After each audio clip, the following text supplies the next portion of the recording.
single-handedly. I like the fact he falls back here, Chad. He is alone, he's isolated. Sure, they've got the bomb there, but he can't really defend that by himself. As Mur pulls him back from short, that was the reaction from Norg after they found the bomb. And now it goes back to the 4-on-4, and actually, Team Spirit have recovered this one. This is another one of these problems where information can actually do damage, right? Yes. Rez pushes forward, he sees the bomb, that draws the rotation or the stack from NIP away from B, but now that's going to be the end plan. Magix has actually got his way through. He's in shadow right now, and his teammate's getting ready towards B. So he knows Rez is pushed already. Guaranteed kill on Rez, and at this point, the rotations will come through. They're going to wait about 5 to 10 seconds, then make their way towards B when the rotations are guaranteed. If he gets this kill, call it done.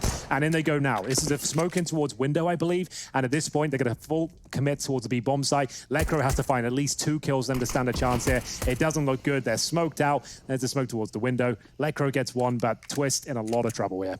He really is going to have to pull up his socks. Numbers heavily favoring Spirit, and the numbers on the clock ticking away as well. Lekro still shaken from the early damage. Twist does have the kit and the smoke, which is the perfect package for a round like this, but unfortunately, it's already going to be down to just Lekro. He's the one with the low health and already making a bit of a meal of his fight towards Mir. His balance set up for the swing should he need to, but that will be converted. Team Spirit, it's slow, it's methodical, and they overcome, losing the bomb at T-spawn at the 1-minute mark. Nice play, and he puts the first on the board.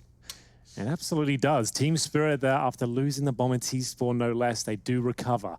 It is a bit of a scrappy finish, but NIP will be forcing into this second round. The Scouts coming out, a weapon that's had a massive resurgence in 2020, I have to say. Double Scouts here on Mirage. We've got 4 smokes as well, a couple of Deagles thrown into the mix. Nork, watch out for him. He saves himself $1,000. He's the author, of course, as we mentioned in the pre-game. He wants to save that extra money going forward.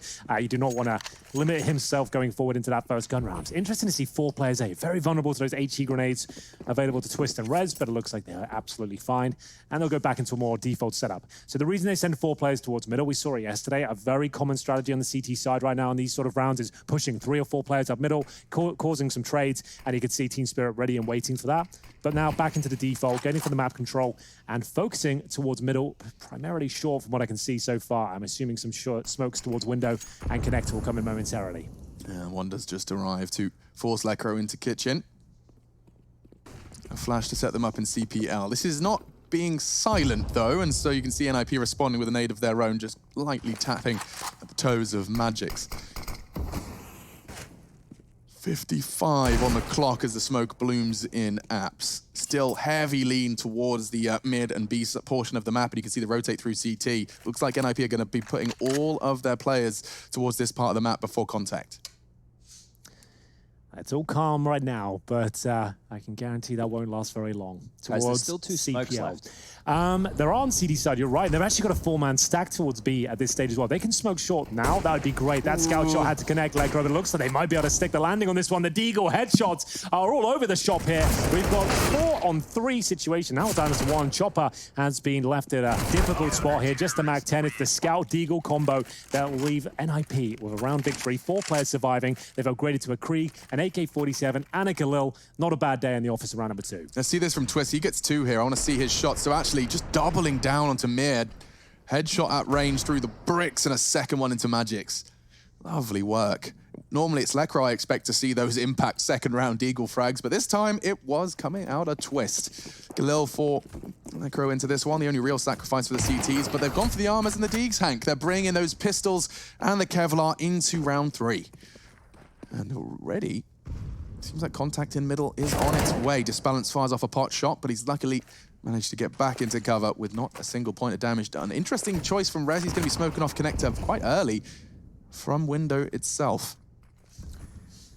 1 smoke, 2 flashes, and a whole lot of talent available for Team Spirit here. Need to connect the dots over these Desert Eagles. It's going to be Sumdai Young making his way towards B, but stifled by the incendiary. He'll have to wait for now. His teammates with the bomb down in T-spawn, just waiting for any aggressive CTs here. And NIP, Chad, you mentioned it. They are known for being a very good anti-eco team, and that is because Threat, multiple times he's been within NIP, he actually tightened them up a lot. It seems like with these sort of rounds, he's shown a lot of discipline and made sure they don't give up anything by themselves. They're always playing in crossfires and making sure there's trade potential, not so much on the CT side, but mainly on the T side. But it's been one of the main advantages to their game. We'll see Twist now shooting off towards middle. He does a lot of damage towards Chopper. Should have been a kill there. Should have been a kill, but as long as he didn't die, I suppose, no harm, no foul. Yeah, that's a note there with Twist being able to play through that window with the sound cue of the bench, but unfortunately will get taken down, doing a little bit more damage, but giving up a gun. Yeah, looks like it's stabilizing here. North even found one elsewhere, and oof, okay, Lecro's looking beamy today. Can you explain the term beamy? Sure. It starts. It kind of it spawned with beaming. One can beam when your control of the spray is so hot it just looks like it's laser beaming. Like a straight line beam of laser bullets, and I guess it's more of a Call of Duty thing back in the day. We're kind of trying to bring it back ourselves. On a revival of beaming. Yeah, you can say like Mark Horner. He's the beamy. Oh, he's straight beaming on falls at land. Yeah, you know, like that was his whole thing. Yeah, I mean, like kinda. Yeah, he did actually. Except he changed his name to like Dad Destroyer with $signs when he was playing against me. I respect that. Yeah, it made me feel... Did he shoot your corpse on the floor as well? Oh, for sure. And it got under my skin, yeah. No doubt about it. You could actually... I mean, teabagging was also quite prominent in the Call of Duty scene. I can imagine. Believe it or not. Full Eco coming up here, so I'm sure we'll have some fun. If you missed it yesterday, Fnatic were displaying a bit of teabagging yesterday. We asked Tabson, did he get under his skin? He's like, I didn't even notice. I kind of just focused on the game, which is fair enough, probably the right thing to do. Normally when you're the in-game leader and you're dead, the first thing that you're worried about is your teammates' money, what I'm going to call. You know, you're thinking about a few other things than if you're getting BM'd. I wanted to get into a good question here, chat. This is something that I've always believed. When you're the in-game leader, right, on a T side, and you're the one that goes down first, are you leaving up to the responsibility of the teammates that are still alive to say, right, you guys are alive, you should work this out yourselves? Are you still calling over them once you've died initially? You're trying to coordinate them generally? I let them talk until they say something stupid. That's exactly what I do. I say, nope, you're not doing that. I try and let them handle themselves, so up until the point they're going to do something wrong. It's like, nope, they're definitely not doing that. Then go do something else. But generally speaking, you want to keep your mouth shut. Once you're dead, that should be it, in my opinion, unless you've got a really sick idea or a set piece you'd like them to try. But either way, there it is. It's going to be NIP closing out the full eco. But it was a couple of kills going in favor of Spirits. So we do have the first gun round here. I disbalance. Red said he's scary. And on Mirage, he certainly is. This is going to be an interesting approach. This could be the flash attack. But they got the AWP at the back here. So when I say a flash attack, it means 3 towards Palace, smoke CT spawn, 3 flashes over, and get stuck in. I disbalance to provide covering fire. And in they go. Plopsky, I don't know how he survives that one. But here we go. Full commitment towards A. And the first kill for Chopper is delivered. You can see why they put Disbalance in Palace as well, because had Chopper not found that, Disbalance was in prime position to contest. But look at this. It's all smoke and mirrors. 2 of them are now just moonwalking towards ramp. Perhaps changing their mind. No, some die young and Mir. Should Plopsky jump up and call this clear, though? This is all redundant. The CTs will rotate back. No contact as the smoke fades, and that should be enough. They're piecing this together. It's too quiet. Eerily quiet on A. Ooh. They've got out of there, actually, so that's not bad. The fact you get an opening kill, you have expended all of your utility, but you've got a 5 versus 4, and there's a big question mark as to where this one finishes up. But the CTs, they're actually transitioning over towards B. Now, I wouldn't be surprised if they went for a bit of a gamble stack here, considering the circumstances, but you can see we've got Lecro, Plopsky, and Nork making their way over. Nork with the... NIP don't know much here, do they? Looking at the positioning, they really don't know where they've got. They didn't decide to stack towards B. So Lecro has got the AK. I guess that's one thing working in his favor. If he can get the smoke down like now, that'd be ideal, but it's not really common position to try and drop it. So here we go. HE should be strong here. Plopsky's doing great work. This is actually looking like it could turn around for NIP. Team Spirit maybe overcomplicated this one. Yeah, I'm looking forward to hearing what Chad thinks about this whole one afterwards. For now, let's see if Disbalance can dig them out of this hole. Chopper's already been chunked down to 36, and with 20 seconds left, they've kind of just got to commit. This is not fun for a Counter-Strike team. Well, they do hit one decent headshot. That's Lecro being removed, and they've only got 15 seconds on the clock now, and I Disbalance. He might be scary, but he'll have to be monstrous at this point. In the 3 versus 1, he's got 9 HP, 9 seconds, and now no health. It's going to be NIP bouncing back. Chad, you shook your head a little bit there when they left the A bomb site. Were you not happy with that decision? Do you feel like they should have committed? It was too slow. I understand the idea, because they got onto A and they have the kill, right? But the problem is not about the idea to leave. I quite like the idea to leave because it forced the CTs all out of position. It was their idea to react was a little bit slow. Now, I think because they only got 1 kill and then they weren't contested, as we have the first US Air Force tactical timeout come up on screen, as that went down on A, they must have assumed either there was aggression elsewhere on the map, because the way they fell back was very, very safe. I agree with you. I feel like if you are going to make that sort of call, we're going to fully commit to going back to the other bomb site. If you have found a kill towards A, you can almost guarantee there'll be 1 player towards B, right? And they're going to be expending some utility initially to stop rushes at the start. I think you're more than fine once you get to the B apartments just to go in a bit more aggressive than they did. They didn't actually get down to the bomb site floor until they had lost 2 players. They should be really committed to that. And of course, Lekro spotted them, but he didn't drop a whole lot of utility. He dropped a defensive smoke and an H here. I feel like they could have got out a bit quicker, maybe overwhelmed. Either way, it's going to be 4-1 in favor of the Ninjas here, and another partial buy for Team Spirit. Tech9 having a bit of a renaissance this year. Boys. I saw Chopper rocking it. Is he doing it again? No, not this time. I've got it equipped. I love this Tech9. I actually use it every now and then. I don't tell anyone when I buy it because everyone gets a bit upset. But when I do bring it out, I seem to find a kill. We'll see if Sumdai Young can do the same thing. Makes his way towards Connector. But Nork, very powerful young Swedish sniper, looking to find heads if possible with his sniper rifle. And will be there on top of the ticket booth, just guarding the entire A-bomb site. Yeah, he's got a particular play style around this AWP, Nork. It's another one of the aggressive branch. He likes to play it Snoozy-Loosey. Chance towards Connector, but with just these pistols and 3 sets of Kevlar, there is not much Team Spirit are going to be able to force here. It's going to come down to errors and unforced errors at that. Rez in window, it could be in a little bit of a dark spot here because he's relying on the timing of Nork covering him as a bit of a sentinel. So Rez may get overwhelmed, but at the moment it's seeming like they're going to send numbers through Palace, so this should be quite easy to mop on up. Well, here we go. No utility to speak of. It's just going to have to be a straight-up contact player, gut feeling, and maybe some bullets to the head afterwards, because Plopsky is ready and waiting.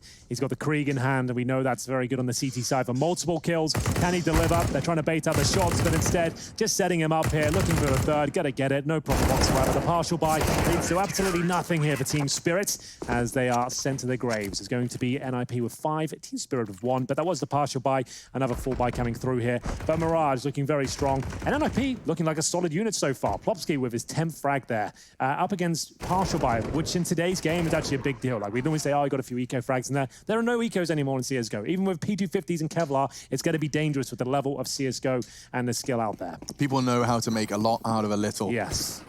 It's certainly not like the old days. Like in 1.6 in Source, you win the pistol, buy an MP5 second round. None of that anymore. It's a lot of stress every single round. Of a different approach here towards CPO. A double boost up. It's a very powerful position. You can actually look beneath for the boost, which is a very prevalent approach on the T side. So you've got Plopsky and Rez working that position. And they've got a lot of transition ability towards B there as well. We'll see if it works out for them. Oh, that nade just destroyed Chopper. He was coming into this round fresh. He's excited to see what round 7 has in store for him, and now just working with 39 points of health. That HE landed square on his ribcage. These are some off-meta kind of decisions that NIP are making on a few of these rounds. The one that you pointed out here with the 2 players getting boosted on up, they're able to defend window without needing to fight. Yeah, exactly. And saw the shadow. Look at this. It's just free info. Huge. Free info. I didn't realize that shadow was that exposed. I've just learned a lot there. Yeah, that's worrying me. I've already challenged that quite a lot in my life. Thinking about it now, that wasn't the best idea. Free info. Yeah, so there you go. A slight shadow appears. To note, with the 2 players over towards that that vent room as well, there'll be a fast rotation for them up cat, and if they do get smoked off by the standard wall smokes, they will be able to boost on the short box to see on over and potentially help out that B defender isolated on the side. So many teams have been trying this. We watched this yesterday. It was Big Clan who relentlessly threw their bodies at B, and it seems Team Spirit have a similar motivation. 25 seconds as the nades come in. There's so much to battle here. I don't see a way to even get through. There's so much damage inflicted, and this is such a great spot for at least 1 frag. Twist should be able to find that at least if Lekra doesn't kill everyone first. There's a low HP player in front of him as well. That's Mir dropping down. It's an absolute disaster here for Spirit. They get nothing done. It's a pretty woeful attempt into the B bomb site. They limp into the B area there. I know we're only 7 rounds in, but do you think this is so far saying more about Spirit or more about ENCE? Or more about NIP? Sorry, I was going to say NIP for me. No, because ENCE on day 1 lost to Spirit. I was trying to work out what question was it. I think ENCE is such a weird state of affairs right now in terms of CSGO. I don't know what to think of any of their results. I don't know what to take away from it, if it means the team's good or they're still bad or they're getting better. I have no idea. So I'm going to leave that as an anomaly. But right now, I think NIP are playing an amazing game. Yeah. Team Spirit, like we said, they're not really peaking right now. No one's had a crazy clutch. I think they need one of those sort of rounds. They need to steal a round away, get some full resources, and they should be okay. There hasn't even been a plant, Henry, if we're reading this correctly. That is true, and Idis Balance doesn't have a kill, and he's supposed to be scary. If anything, he's looking quite pleasant out there and friendly. Yeah, a little teddy bear. Yeah, he's Disbalance, 13 ADR. I'd let my kids hang out with him. When are you having your kids? I'm just going to freeze my soldiers. I'll come back to that question. Oh, dear. Talking of soldiers, Magix, he is one of Spirit's hardest hitters by the statistics, and then we saw him actually with some of his opening LAN performances over in Belek for the Star Series finals. My first glimpse at him. And Belek. And Belek, yeah. What did you think of it? It was a new experience. I hadn't been to Turkey before, but I loved the weather. We were staying in like a family resort. Yeah. It wasn't the true Belek experience, I believe, but it was still a good time. I think it's more of a place to go when you're like kind of middle-aged and like golf. That's where you go. Sure. And watered down gin and tonics, perhaps. Yes. Oh, goodness me. You mean sparkling water with lime? Either way, here we go then. Chopper, another partial buy for Team Spirit. You can see he's trying to get the bomb down towards B, but here's Plopsky once again just mowing them down. The bomb is actually in Palace, so it was a bit of a distraction towards B, in fact. So they can't win the round, but maybe they can get a couple of kills. Plopsky's on 15 kills and 2 deaths, by the way. That's kind of insane. The Kriegs on the CT side. I think we might have to add NIP to the list. Has 164 ADR. That's nuts. After 8 rounds of play, like, oh, it's 144 now, but still, like, if it maintains those sort of numbers, like, that's going to be nuts. 20 and 1/2 is considered godlike. Yeah. He's on track for maybe 25. My goodness, that is... I mean, this is a prime example of when I was reading off the names and how we slowly saw these pieces of NIP materialize. It does feel like Plopsky was one of those where it finally felt like we had some clarity regarding NIP. It felt like we had some resistance up against the Tier 1. And Team Spirit, for now, are feeling the brunt of this development. Swedes looking fiery. 2 Kriegs in play still on the CT side. T-Weaponry is making Plopsky's job a whole lot easier. Just want to make a quick observation here. Team Spirit don't buy HEs on the T side. I saw at the start of the round. They go for 2 flashes, smoke and Molotov across the board, so they don't want to get any nade damage in there, which kind of makes sense. It's an interesting approach. It's definitely more tactical, but goes against the grain of what we're seeing in today's CSGO. So that's an interesting note. Have you seen any other teams with that sort of mentality? I think it's potentially a Mirage. Yeah, I think so too. It's a difficult map to isolate the CTs with the grenades. That's the first time I've ever noticed something like that. It's like they don't buy a single HE, 2 flashes for every single player. Every single one. I mean, it does, when you add it, across the board for 5 players, that's 5 additional team flashes for the mid-round. In terms of like suggestion, that's great. If you want to just kind of suggest you're going towards a certain area, you can throw 5 flashes over, a very convincing fake and still have 5 in reserve. That's true. Pretty cool instead of trying to maybe do 80 damage with 3 grenades in one position, So this is definitely something to be said about that, I think. But the first kill does come through. Team Spirit are going to take down their nemesis, Plopsky. 15 kills now with 3 deaths. I have a fear that Rez's position could be a little bit of a problem. He could be calling T-spawn clear, but Nork was responsible for holding it, but Magix arrives exactly when he needed to. Just as the contact happens, he can deal with that AWP, only good for 1 now. Nork rotates coming in. I said Rez could be an issue, but that's if Magix thinks about a flank this early. He's so early because he came through Palace, and Rez misses his first, but he's adjusted perfectly, and it gets 2 before he's silenced. Mir issues the gag order, but there's more where that came from, and they're not ready for this either. Backs turned, and Mir just behind the triple box, maybe gonna check it now.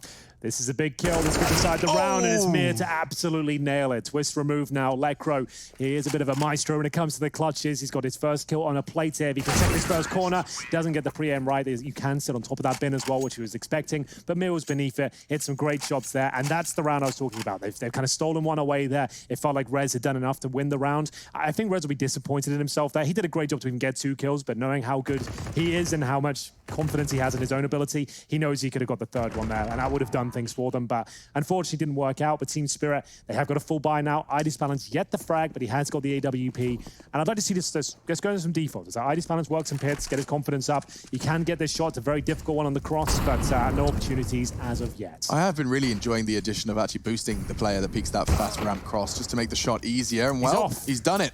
Off the starting mark. A first kill for Disbalance. I like this 3-man approach towards CPL chat. Can we start doing this? Can we give it a go? Sure. We just need to work out a couple of things here. Like the window player cannot overstay his welcome once he gets smoked off. I like this. So you're kind of working together. It looks safe. You feel like everyone's got your back. You can work together. You can transition around. And window boost won't be a massive issue. But what happens when, in our games, 4 people just flash and smoke over A and run at it, and then you're playing retake immediately? Well, that is a problem. Can happen. Mirage not necessarily in our wheelhouse just yet, but certainly in Team Spirits in this round. We're going to have a 5-on-4, still in their favor for now, but Rez looking to adjust that. He pushes out of the connector. Chopper will be finding him, and at this point, still got plenty of time. 55 seconds. Plopsky, the only real player that can do something about this. Maybe not so much anymore as he is smoked out. Lekro might have to push through the smoke. Yeah, they've got some great setups for this CPL CT setup. Adjustments from NIP going through, though. Electro now attention towards the apps. They have absolutely no one on A. 2 frags in favor of Spirit already, and ooh, the new angle. Chopper, just the tip of his head visible, and he's got the Krieg, makes that fight a whole lot more favorable, but Plopsky, that's another fantastic kill. He lives on to fight another day. Maybe short-lived, though. Look at Mir. He wants to fight, and Plopsky's just going to hide in his smoke for now. He's anticipating the push, and he has got Twist in tow. Pushing. Jiggling, and that's the fight. Plopsky wins another one. Single-handedly keeping this one competitive, but like I said, this really should just be Spirit's third. You think so, but Plopsky continues to look like an absolute menace. That was the kill that maybe gets them back into this one. Plopsky would now have to get the ace to close it out. 18 kills so far, but only 40 HP. He has an incendiary and 2 flashes. Doesn't look like he's really going for it at this point, but he is going to make the round incredibly expensive, that's for sure. Young waiting on the bomb site here. Plopsky knows there'll be one waiting in this area. Waiting for the retreat, hopefully gets one more kill. Not going to happen. Young will find him. And great effort from Plopsky. You have to say he's knocking on the door of that 20 bomb early in the half here as we go 7-3. Not enough to knock NIP off their perch just yet financially, as we have Nork with $10,000, as we'll get the drops coming through now. They're going to have a nice healthy buy. It's Plopsky holding towards the window and finding those nuisance players towards the window room. I am interested to know if Spirit actually start finding a few more rounds now they've finally taken the Kriegs out of the hands of NIP. That was the last one gone. It's a good point. Now they've got the M4s and the AWP, makes things a little bit more handicapped as well. The advantage now that is by design in favor of the Ts is back to the Ts. Absolutely. I think if NIP lose this round, in their next gun round or even in one of their partial buys in the future, we might see them do something a little bit more aggressive towards middle here, because we've been noting that they have been quite passive. Even on the rounds where they've been faked on out, right, they didn't push for information, they rotated immediately off of that early fake that Spirit threw in within the first 4 or 5 rounds of this game. So NIP, even on maps like Inferno, they're happy to give up territory and try and play methodical through these retakes, but you might need to change that pace. If you're giving up Team Spirit mid every single round, they're just going to be able to sit in posture and wait out your grenades and then suffocate you late. So maybe a pace change.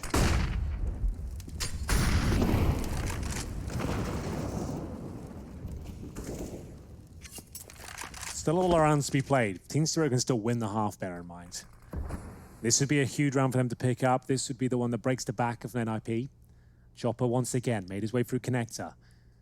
No one really challenging it so far. Normally Nork has to get on the ticket booth to patrol that position. Currently setting up the flashbang for Plopsky just to get some real estate towards A ramp. I think he's already found his way through. So pre-fire towards Shadow, no one there. Chopper giving up his position now, hoping to find the first frag. Very blasé. He's coming through towards CT spawn and gets more than he bargained for. He gets the information, but also at the cost of half of his health. Twist is in trouble. Here comes the suffocation towards B, and Lekro's gone. Rez, the only real last chance to find a way back in, and already the first frag cost him 80 points of health. He should be screwed. Rotate's coming in late. Plopsky is still far away in the B apps. And it will be a 2-man assault should they desire any more damage. I think they just want to lock them in at this point, especially Nork, the AWP, got Plopsky towards the B apartments. They're not going to go for this round, but if they can stop the access points towards getting out of this blast radius, that would be absolutely fantastic. Now with that kill, that might change things. They actually have a little bit of a look in here, but this is the key frag. If Vantage is taken down, they're definitely going to go for it. Now, Idis Balance has been tagged up as well. He's towards short. They're going for this retake, but time is of the essence. That's the kill. That kill might be able to do it, though. Plopsky just trying to hold the AWP in position to make sure it goes down, but he will not be winning this one at this stage. Should be able to get the kill, no problem, eventually with the C4 or by bullets. There we go. It's going to be Idis Balance removed. So that's the AWP at least, and the money's not great on the T side. They can certainly drop an AWP over, but it will be Plopsky trying to recover anything he can at this point, and it will be the Krieg for Chopper into round number 12. So 7-4 overall, and the money not quite broken. That saved them 4. They have one more buy in them. Nork can still buy the AWP, but Team Spirit very close to doing so. This would be one of those rounds where either team can be broken after losing round number 12 here. That's insane. Successful opening duels, 100%. Leads the tournament. Wait, across the tournament? Well, we're as in his only... game versus Astralis as well? Yeah. 2 series. 100% opening duel. Right? Yeah. Wow, he hasn't lost an opening duel. 3 maps, including this one. Yeah, that's not bad. That's certainly something to keep our eye on. See. But yeah, still instead, not to take anything away from it, just to make sure we understand it's Some 2 context, maps. yeah.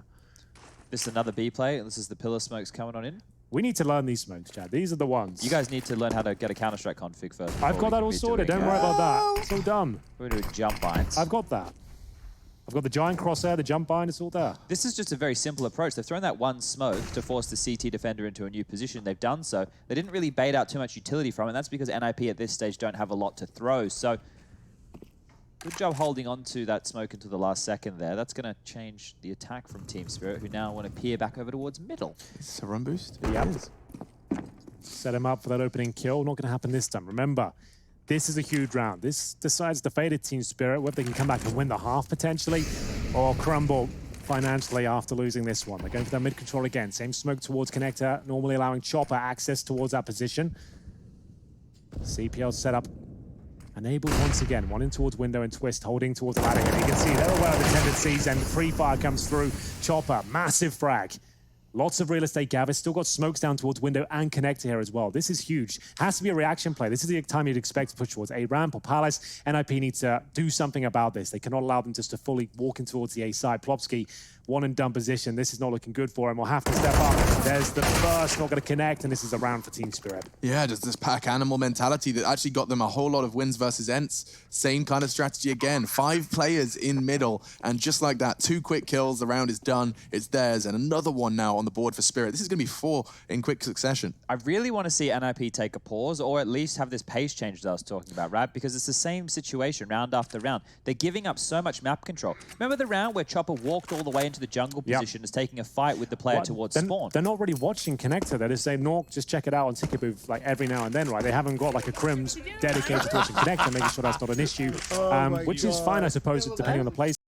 But now they do need to adapt. We need to start seeing some different setups come through, maybe for an aggressive player in there just to kind of change the tone of the round so they don't have full access and they can just keep taking it over and over again. Most teams like to go for the mid lockdown early, right? Because you can fight it as a team. But here, because you're giving up territory and you're being pushed around the map, that's allowing Team Spirit to isolate 1v1 fights or 1v3. Like, they're able to isolate these players from NIP who, look, they're trying to play together, but because of the way that this map works, there's so many opportunities for teams to sneak into the backline, window boost, creeping up connector with timing. The Seasons have a lot of places to hold here, and NIP giving up all this map territory early is allowing Team Spirit to get back into this game. Things were looking extremely bleak, and now we're on a trot of 4 rounds here for the Russian side. Well, here we are, the US Air Force tactical timeout, ladies and gentlemen. Idis Balance currently tops his team with some numbers. Didn't quite catch him at the end there, but thank you so much for taking off the screen as we get into round 13, 7-5, and we will see whether NIP with the AWP and the M4 here, did they invest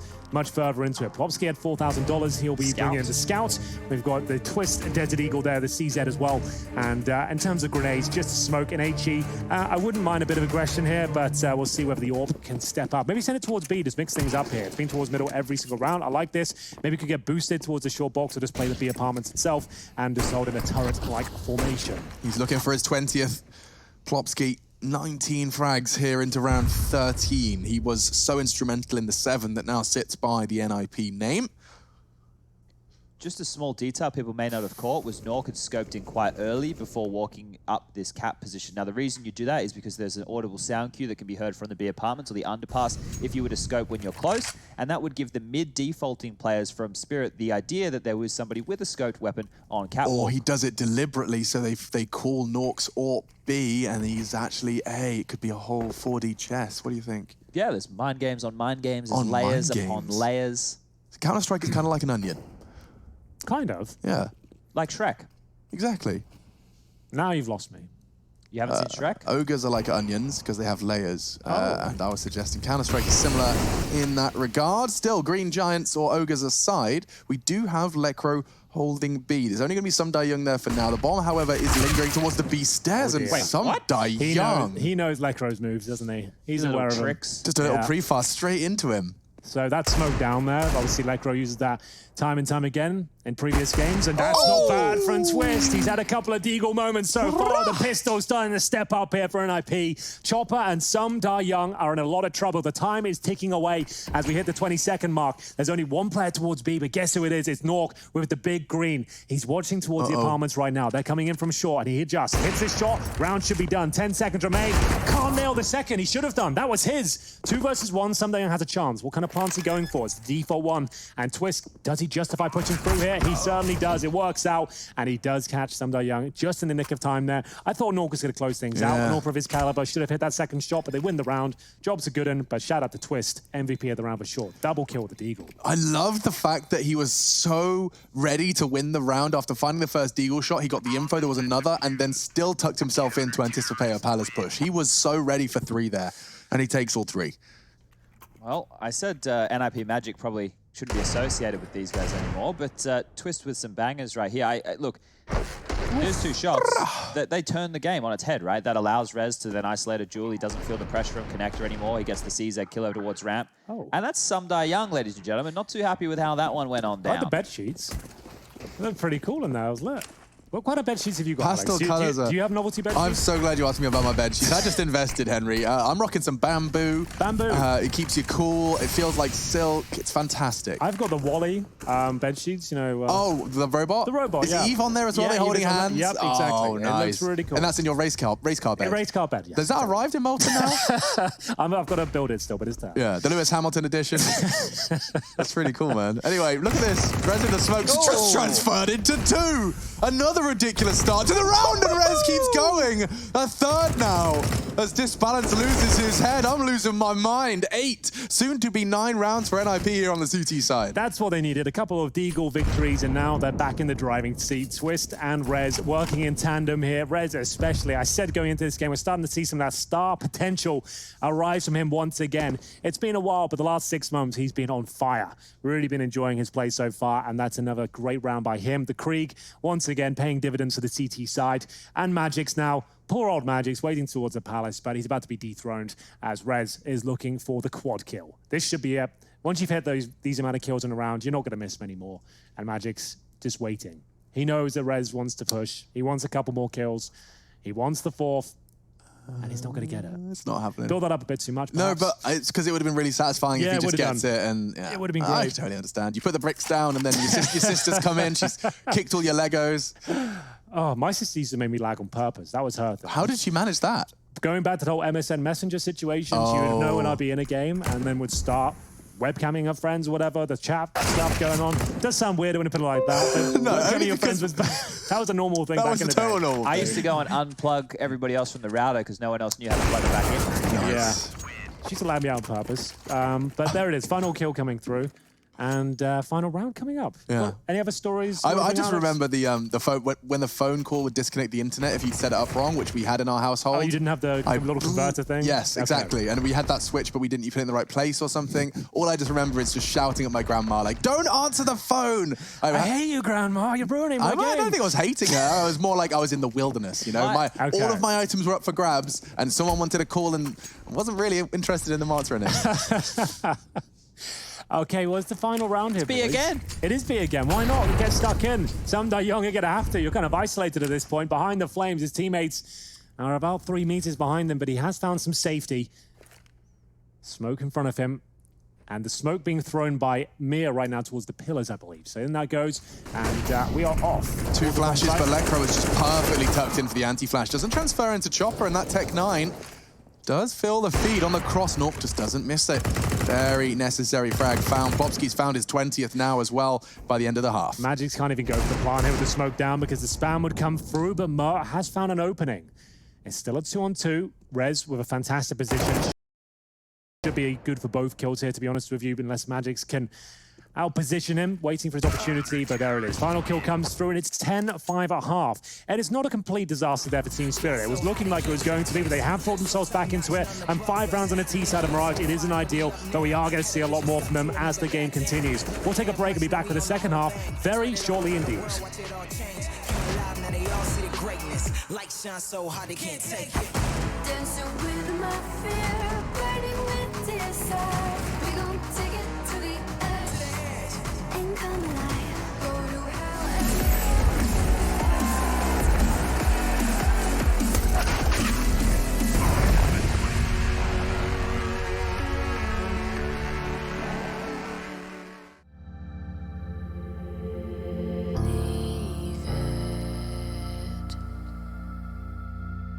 All in the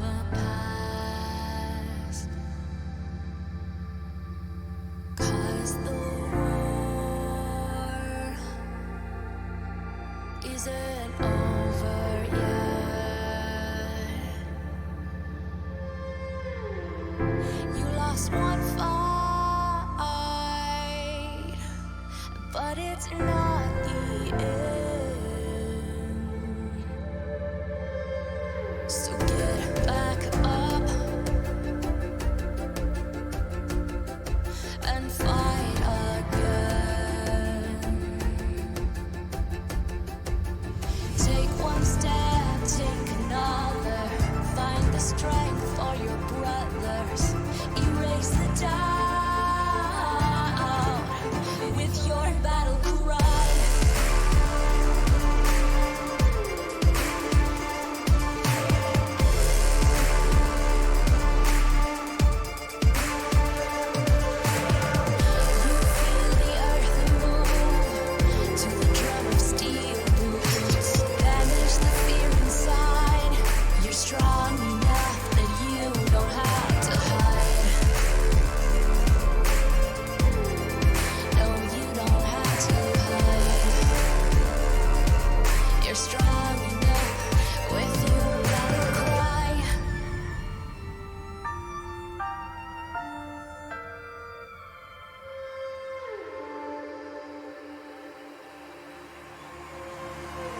Clash of steel spills your blood. A whisper doubt fills your head, but you have to fight again. So take one step, take another. Find the strength for your brothers. Erase the doubt.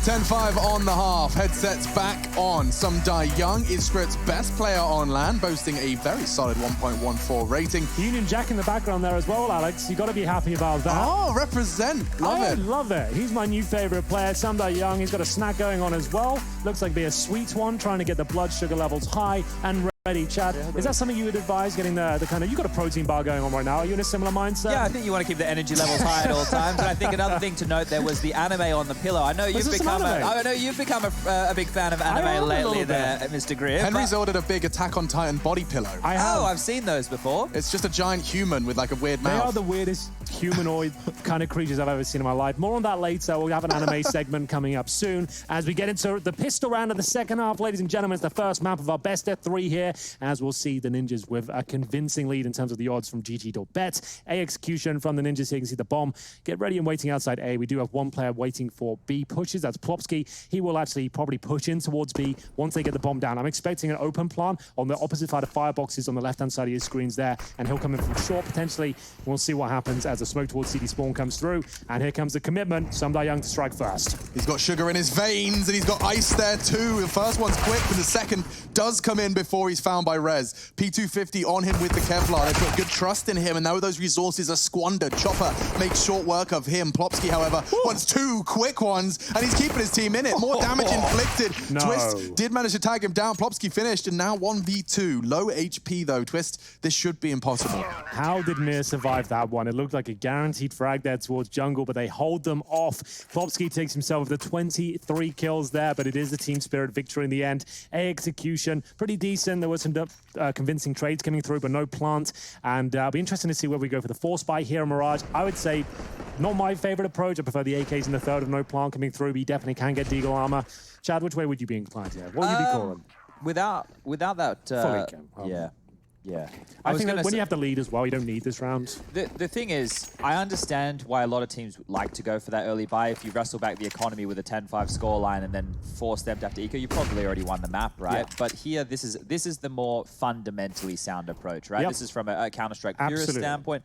Whereas, look,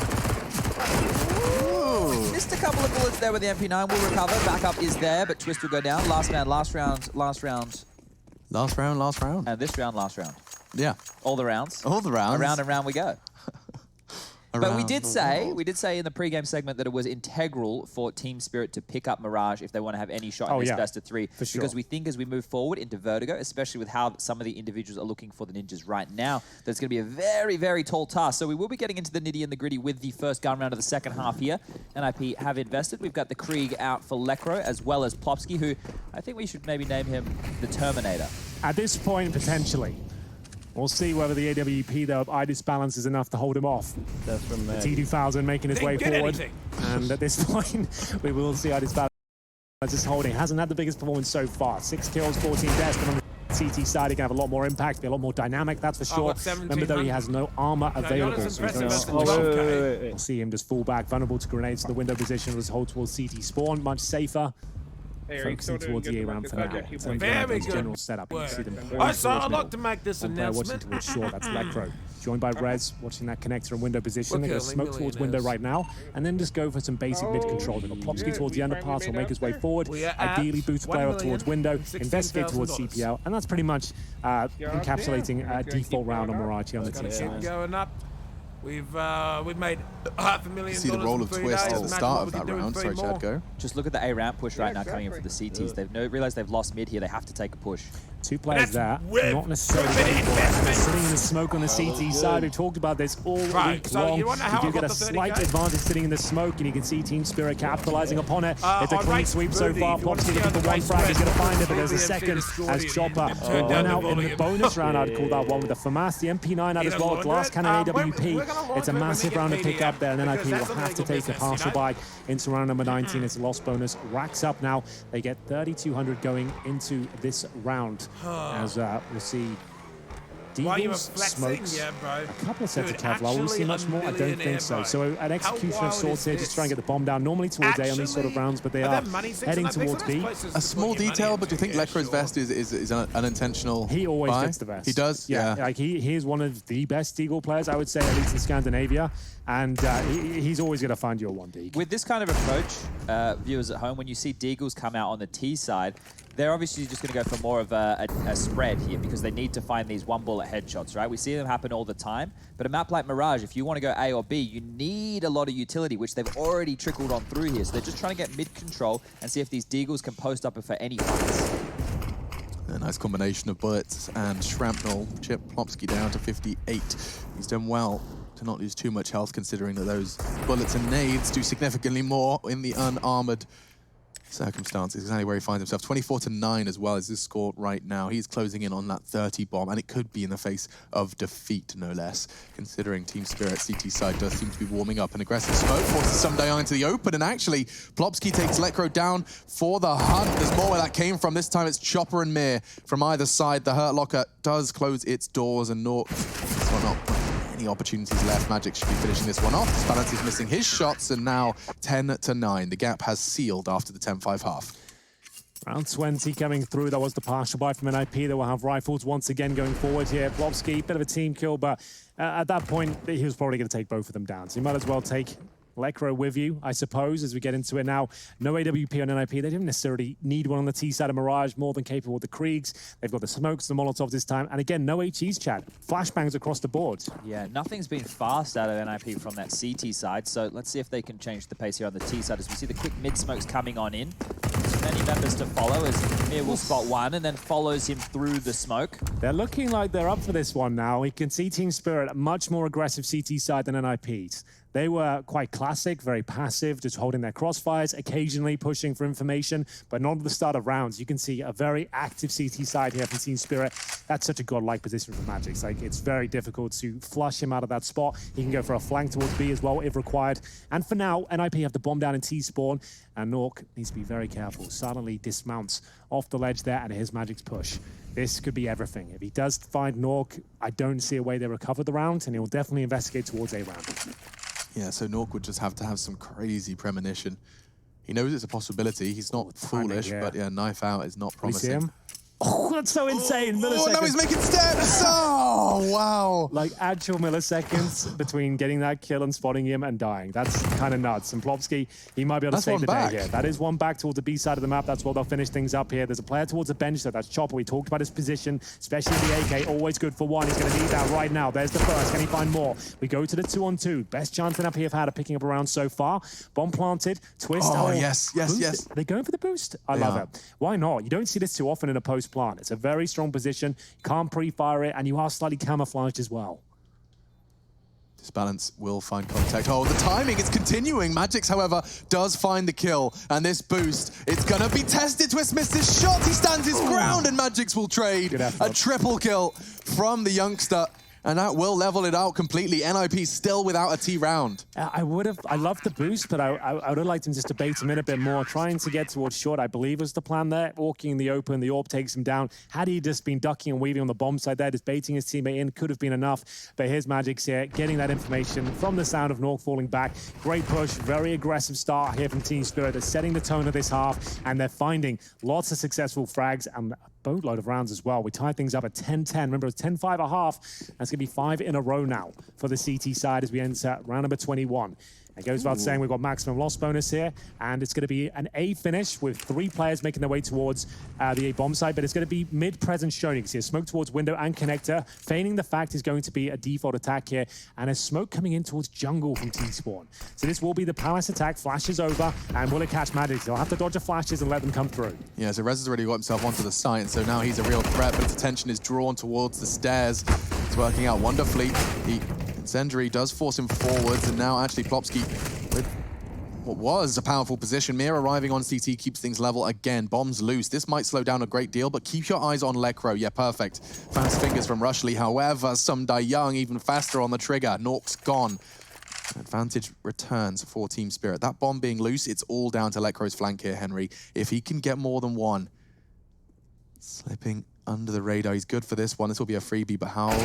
Okay, he's not going to fall into the trap of trigger discipline. Instead, 2v2, levels it out, and a duel from Twist on CT. He wins it. It's all then down to Chopper, who hasn't made it to A yet. Chopper has been playing very well in this second half so far. 10 kills to his name, though. He's going to have to find a couple more to take Team Spirit in the lead. I thought there was a chance to deny the plan there, but it is safely behind the bomb site itself. Spots the kneecaps of Lekro. Just waiting for the smoke to dissipate, but luckily for Lekro, he has been a little bit more active and fallen back towards Sandwich. Chopper hears the drop, starts to make his way through, and he has no kits, bear in mind. Surprising considering his cash flow. But still, makes his way over. He knows Lekro's in this position. He's got to jump over, make his move. Doesn't nail the shot. So no kit or not, doesn't matter. It will be NIP posting their first round in the second half here. So let's break that one down. A lot of moving parts going into that round. They've suggested there was another default there. Same smokes towards middle, the window that is, and connector. Flashes towards short on one player there, but then 3 players in towards Palace, hoping the CTs will be focused towards middle. And at that point, managing to get through. Comes down to the 2 versus 1, but still a convincing round there from NIP. And the money started to become a bit of an issue on the CT side. You see Chopper just to the MP9. Eye disbalance, no helmet. Actually, 4 players without those. Will be a little bit troublesome against the Krieg, but against the Galil, sorry, but generally should be fine. Eye disbalance knows he needs the opening kill, and he will not nail it this time. Good attempt from Mir, and he's standing right in the open. Goes 1 for 1. Disbalance will tuck in on CPL, but he is kind of locked in there now. His only real escape route will be through window, which is now being positioned and dealt with by Lekro. Around the smokes, his only option. And out he goes, catches Plopsky. That's big. An eyebrow-raising, hair-raising play from the one to watch from NIP's POV. Nice work from Magix. Another big step towards 11. Bowling Shane. Is that a Shane Ward reference? Shane Warne. Warne, yeah. I don't know. I think Henry's probably the only person listening to it now at all. The old spin bowl coming through there. We are going to have a 4-on-2. Nork. He's actually snuck himself into quite a promising position. Yeah, sure, the bomb's down, but he could cause a bit of disruption here. Holding steady, 50 seconds on the clock, but the CT seem more than ready for this sort of play at this stage. Are they going to reposition, though? In terms of Lekro's spot, he's going to have to make his way through. He has no idea the CTs have the bomb at this point. Checking every angle, and I disbalance. Great patience displayed there. Team Spirit are displaying a very solid game, I have to say. Lekro, just 55 points of health. almost zero chance of winning this round, considering there's 4 CTs on the A-bomb side as he walks in. One will rotate towards B eventually. That's going to be Chopper, I believe, but he'll walk in towards A and should be greeted by Led. We'll see if that's the case. Low HP on Sumdai Young, doesn't want to overcommit, whether his teammates finish things off. Good job on the wall bang. Probably the only kill he gets. Let's see what he can do. Yeah. Good job from Lecro. I'm impressed, but not quite enough to win the round. That was nigh on impossible to actually get the bomb planted, but a very good attempt as we go 11-11. It's going to be the US Air Force tactical timeout here as NIP call it. It's their second. Yeah, Team Spirit have some talking to do here as well, right? Because you can see right now Chopper has 3250. He's got head armor there. We've got Sumdai Young with a little bit of cash. So their money right now, it's not, they haven't built up a bank for this game just yet, right? So these rounds are still on a knife's edge, whereas if NIP are just able to take one, if they're able to string 2 in a row, at that point they'd probably break Team Spirit's bank. And from there, able to move on forward and take the map, but that's not a good stat line. Nork is currently NIP's worst performer this event with a 1.02 rating and a 44% successful entry duels. The worst performer.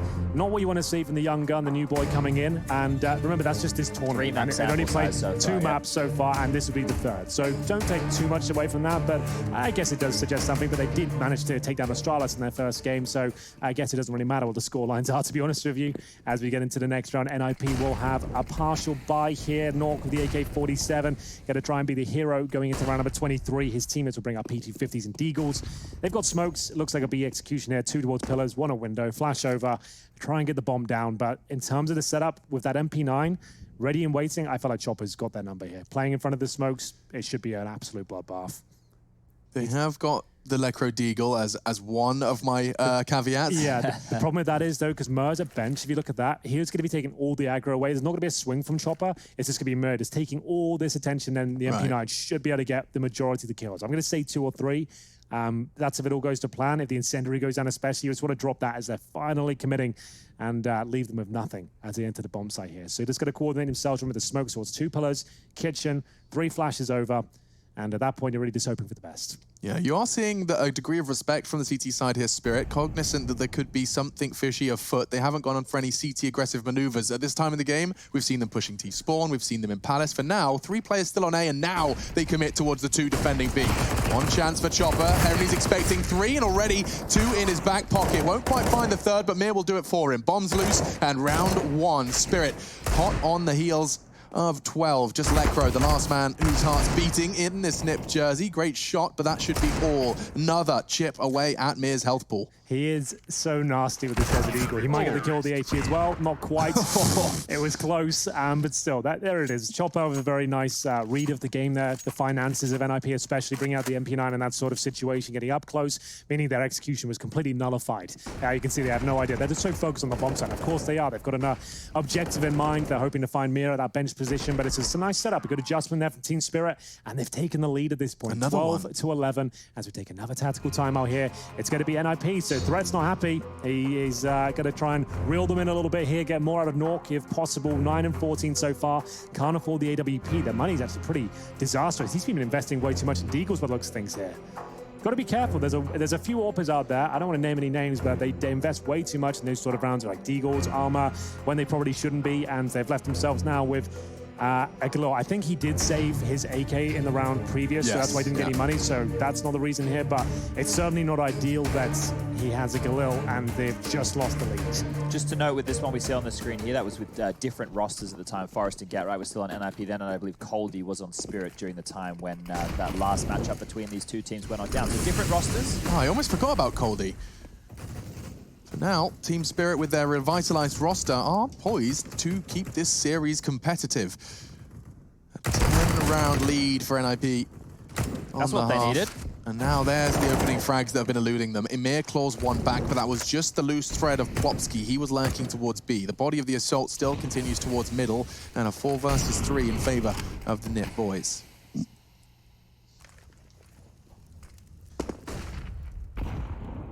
It looks like they want to fight middle here, as we're hanging around in window and catwalk here with Mir. So if they can get a couple of kills in transition, as the T's are trying to take territory and clear all these corners, just like this, there's a chance to get back in the round. But Rez will find another. It's falling apart. Still a chance here for NIP, but now down to the 2-on-2. Nork, I like this move though. He spotted a a bit of a hole in the defense, and he's actually going to capitalize upon that, going to find Mir, and that's surely the ace I open here. Magic's, though, coming in from the jungle position. If he does look towards the palace area, that's where Twist comes out with the bomb. He's watching it effectively, but out the bomb comes, and it will be planted. And in terms of utility, Magic's has an incendiary and a diffuse kit. We'll see the flash from Twist. He does have a Molotov as well. Nork looks like he's setting up for a bit of a two-man peek, two-man fight, or as Chand would say, a biff. I think Magic's got this. He's playing it very well. Oh, he would have got the headshot had Twist not be crouching. Nork, though, in prime position. He did not want to play that passively. Yeah, well played from NIP, but Magic's was onto something there. Nice moves, good angles, couldn't quite find the headshot. Look what that's done to the money, right? We talked about this a couple of rounds ago with how much pressure is already being applied in a lot of these rounds. Look, the bomb hasn't been going down a lot, but NIB have been getting a bunch of kills in some of these situations. And look, Team Spirit, in this situation, they have to take a save. For them to go to a force buy here, it could almost be throwing away the game. So they're almost going to concede 13 rounds. Looks like it, as they've just invested in a 5-7. I believe that's a P250 in the hands of Someday Young there. And we'll just go for a B stack. So NIP get a little bit lucky here that they're able to win that war and now get a freebie on the board. They've been consistently buying. That's the beauty of the T side. Khalil from Nork, of course, managing to essentially win them that round. Yeah, well, this will be NIP taking the lead again. I said that with bated breath. The 5-7 and P250 are outs, but no armor or nades available for Team Spirit. NIP, we've been praising them for their efficiency in these sort of situations as they're up against the 5-man B stack. A lot of teams over the last couple of years have opted to rush B when they know they're up against an eco. That kind of has stopped now, thank God. Alex, I'm sure you've seen me have multiple breakdowns. Full mental breakdowns over B. I just can't even comprehend at big tournaments why that would be happening. It's the laziest thing you can call. But either way, this is looking very good from NIP. They took their time with it, didn't they? You can see they've got connector control, CPL control, two of the most valuable parts of the map. So there's Rez in there, Lekro in this position. They'll walk into a contact style. Lekro can hold for rotations. Just probe towards B at range safely and probably get a spot. Look how well tucked in they are. This is actually pretty lovely. Catching hits our first player through the bench and doesn't know they're all stacked there. They're still trying to suggest no one's there, but they've got full control of the A side at this point. Lekro knows they're a B, just trying to find them, flush them out, bomb we planted, and this is his chance to find a few kills. Good connection. Could have got caught out by Mir's timing there. Positioning did definitely get his adrenaline pumping, but still a quick adjustment and a frag found. They've rumbled the Team Spirit eco stack. Something that we were talking about in the pre-match was Threat's affinity for setting the old NIP, now Dignitas, up with those protocols in the anti-eco scenario. Yeah, what Lekro did just there is similar to what we would have called back in Australia money manning. You do it as on an anti-eco, you send one individual out as Rez hopefully will just mop up the remaining here as they push cap. One man out to kind of make all the money, get all the kills, and all the information. So the other pack can react off of that, right? If he sees nothing, then you can all rotate over and help him out, or the rest of them can go together and he can control one side of the map there. So simple stuff from NIP, nothing too crazy. They kept it cautious, and now we will see. This is the crunch time right here. Yes. For Team Spirit especially. If they lose this round, their money's not going to be in a fantastic spot. And loss bonus will only be at $2,400 right now. They'll get $2,900 into the next round if they lose this. With no guns being saved, of course, they'll be in a very tricky spot. So, 4 players towards A at the very start here for Team Spirit, anticipating the execution. They might be onto something here. This is a contact play that looks from NIP. Just going to use their aim stars in the form of Nork to walk up. It hasn't worked out for them. They weren't anticipating the AWP, and it's a bit of a nightmare round for them. That hasn't gone well at all. I like the idea. I understand the approach. You're expecting Team Spirit to maybe throw in a fast middle, a different setup in general, but just the open CD spawn completely locks them out, and it's a bit of a non-starter there for NIP. Yeah, like you, I like the idea as well. But unfortunately, when you're this late in a game and you have more utility than the opponent, going for a play like this when you don't have to, it's not always the best idea. As we'll see Magic take down Lekro there to finish things off, because now that coin is flipped, right? I was talking about how dangerous for the economy this was going to be for Spirit, but they hardly got any kills there, NIP. So what they've basically done is just restored the balance back in the favor of Team Spirit to have a little bit of a buffer. Mirage is Spirit's most played map as a core 5, playing it 33 of 143 times, securing 76% of wins.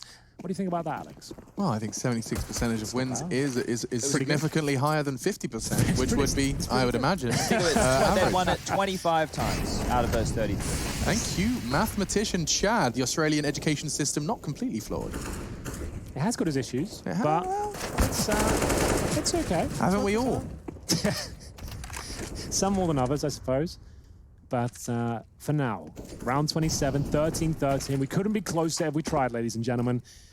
We're getting to the crescendo of map number 1 here. We've got the Galil out for Plopsky. Money is rather weak on both sides, with Team Spirit with a pretty much clean sweep in the previous round. Does give them a pretty massive edge here, especially with some T weaponry within their ranks. 2 Kriegs available, and I disbalanced. Quiet game from him so far, but plenty of vision towards mid. And will he get the opportunity to find that bomb? Twist needs to be very careful at the top and middle. I never understood it when we said you couldn't write it, because we write stories about crazy things. People write stories about dragons and cars. I'm pretty sure you could write a script as exciting as this one. 13-13 though, keeps it level. Mir, however, finding the frag onto Lekro will give another opening frag to Team Spirit. CT side, just as Disbalance repositions, and now Chopper can punish. All attention drawn just from the Team Spirit shoes Disbalance brought to the server today. However, NIP may have just managed to make this one winnable. Maybe. It all comes down to Plopsky, really. Great game from so far, but has slowed down in the second half. Remember, he was knocking on the door, 20 kills in that first half. Smoke down towards short, but he knows he needs to be more active. The Molotov allows him to get in towards his window here. The shots don't connect. If he had the AK, I dare say he wins it, but Nork still can do this with the low HP of these 2 players. He knows damage has been done. Starts to push towards the kitchen. Double kill on the agenda here. Can he find it? Certainly can. 1 versus 1. Has the flashbang, and I disbalance the AWP. Has been spotted and taken down. It's an absolutely colossal round there from Nork, and it's all down to the Galil play as well. Plopsky getting control of the kitchen area. Sure, he doesn't find any kills, but he throws a spanner in the works. He does 100 damage between the 2 players and sets Nork up. And Nork has had a pretty quiet game by his standards, but that's got him right back on the scoreboard there. 15 kills, 14-13 overall for NIP and Team Spirit. They will have a bye here, but it'll be compromised. If you have a player like that that can, even in a bad game, give you 1, maybe 2 rounds of this caliber, you're set. Lovely play from Nork, and just quickly repositioning off that flashbang while Disbalance was making his way to the site for his final frag. Round 28, it's time. No utility at all on the CT side. After 1 minute 40 reading on the clock, we have 2 smokes, 1 flashbang, and HE, no kits, no helmets, and a Galil actually is very powerful now for Plopsky. Looks to be maybe another contact play towards the A side. This time, Disbalance still does have the AWP, but he's not at CT spawn. So will they have the same approach, just walking in? They will. They're happy to do so, but a flashbang has been delivered this time. Smoke towards CT spawn coming in as well. Magic this time to defend, but Twist of the AWP will take him down. Back and forth we go. Sumdai Young from jungle strikes to the M4. Disbalance still has vision, but held at bay by the flames. Save story over towards jungle here. Ooh, Plopsky loses some health on the cross just through the corner of the default box, keeping his health present. Lekro knows where Sumdai Young is, and so this should just be a guarantee. Doesn't feel like it now. Gotta hit those. Gotta hit those. Double kill for Sumdai Young. Chopper in the smoke. They're kissing. Plopsky surely going to pull the trigger now. He can see the tracer fire, but he holds his ground. He wants the element of surprise. Are they going to call it clear from those speculative shots? The timing, no, gray screened. And now this should be the round. It's all down to Nork. Will he really save the day again? Great shot onto the first. He knows he's being pushed. He can hear Sumdai Young towards Sandwich. And he connects! Let's go! Back to back, Nork pulls NIP into match point.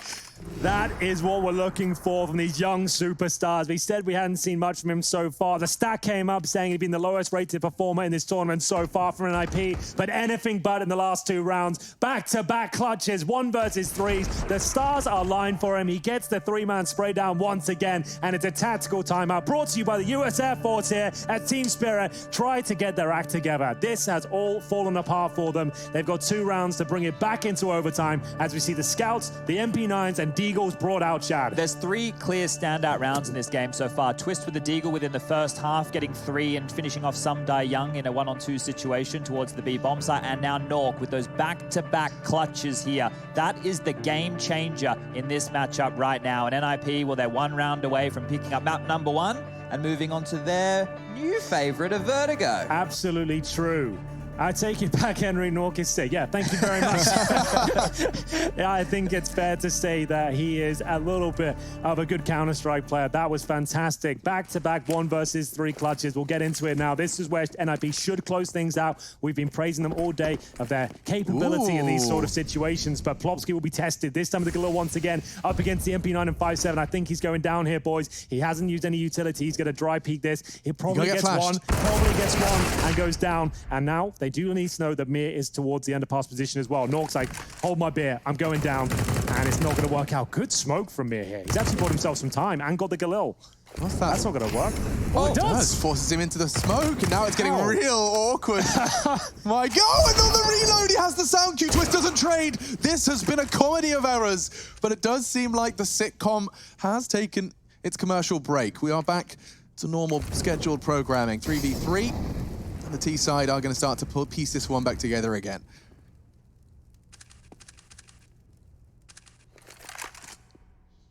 I thought this was the lock-in. NIP tested towards the underpass.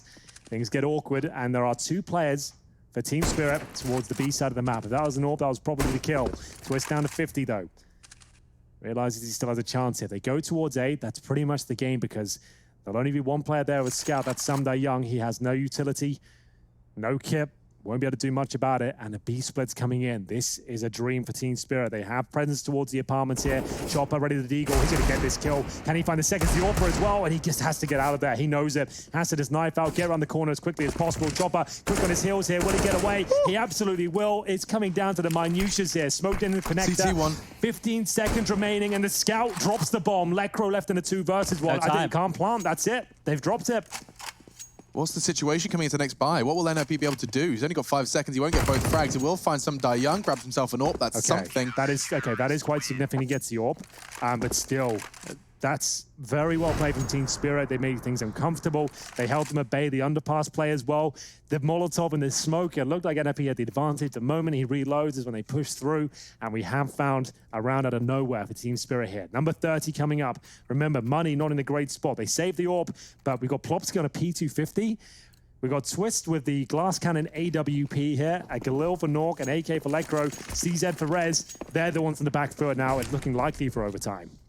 Looking very ugly here. Just to make note, we were hyping up those 1v3s as if they were going to win the game, but so far that's been the only real key to success. Kept them in it, to be honest.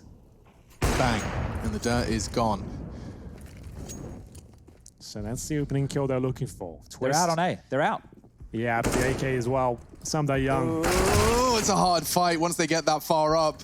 Can get overwhelmed, and he only needed Rez's CZ. Looks like NIP have secured the first map just as balance his Scout. That's ripped from his hands by none other than Nork, who over the course of the last 5 rounds has managed to level that score out perfectly. 2 clutches, 1v3s to pull NIP across the finish line. A 16-14 scoreline, but it was a flying CT start from Team Spirit. They're going to be demoralized having that taken away from them.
bench, waiting for the time to pass, dreaming of what happens next. I see what I wanna be, questioning my destiny, only knowing what I see. I don't even realize I've already made a path, and I can change it anytime. I can't take it back. I know what I want, but it seems so damn far away. I know I sound crazy to the ones who said oh. I know I empower those who dream like me. I know I sound crazy to the ones who said oh. I know I empower those who dream like me. And you say you wanna be somebody.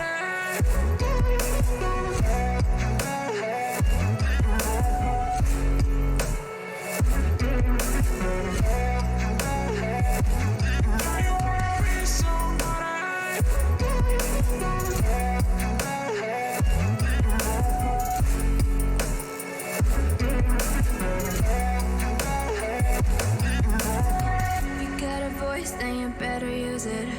Tell yourself day after day it's time to prove it. No days off, keep the hustle moving. Wanna see you be what you wanted to be, prove it. I know I sound crazy to the ones who said oh. I know I empower those who dream like me. I know I sound crazy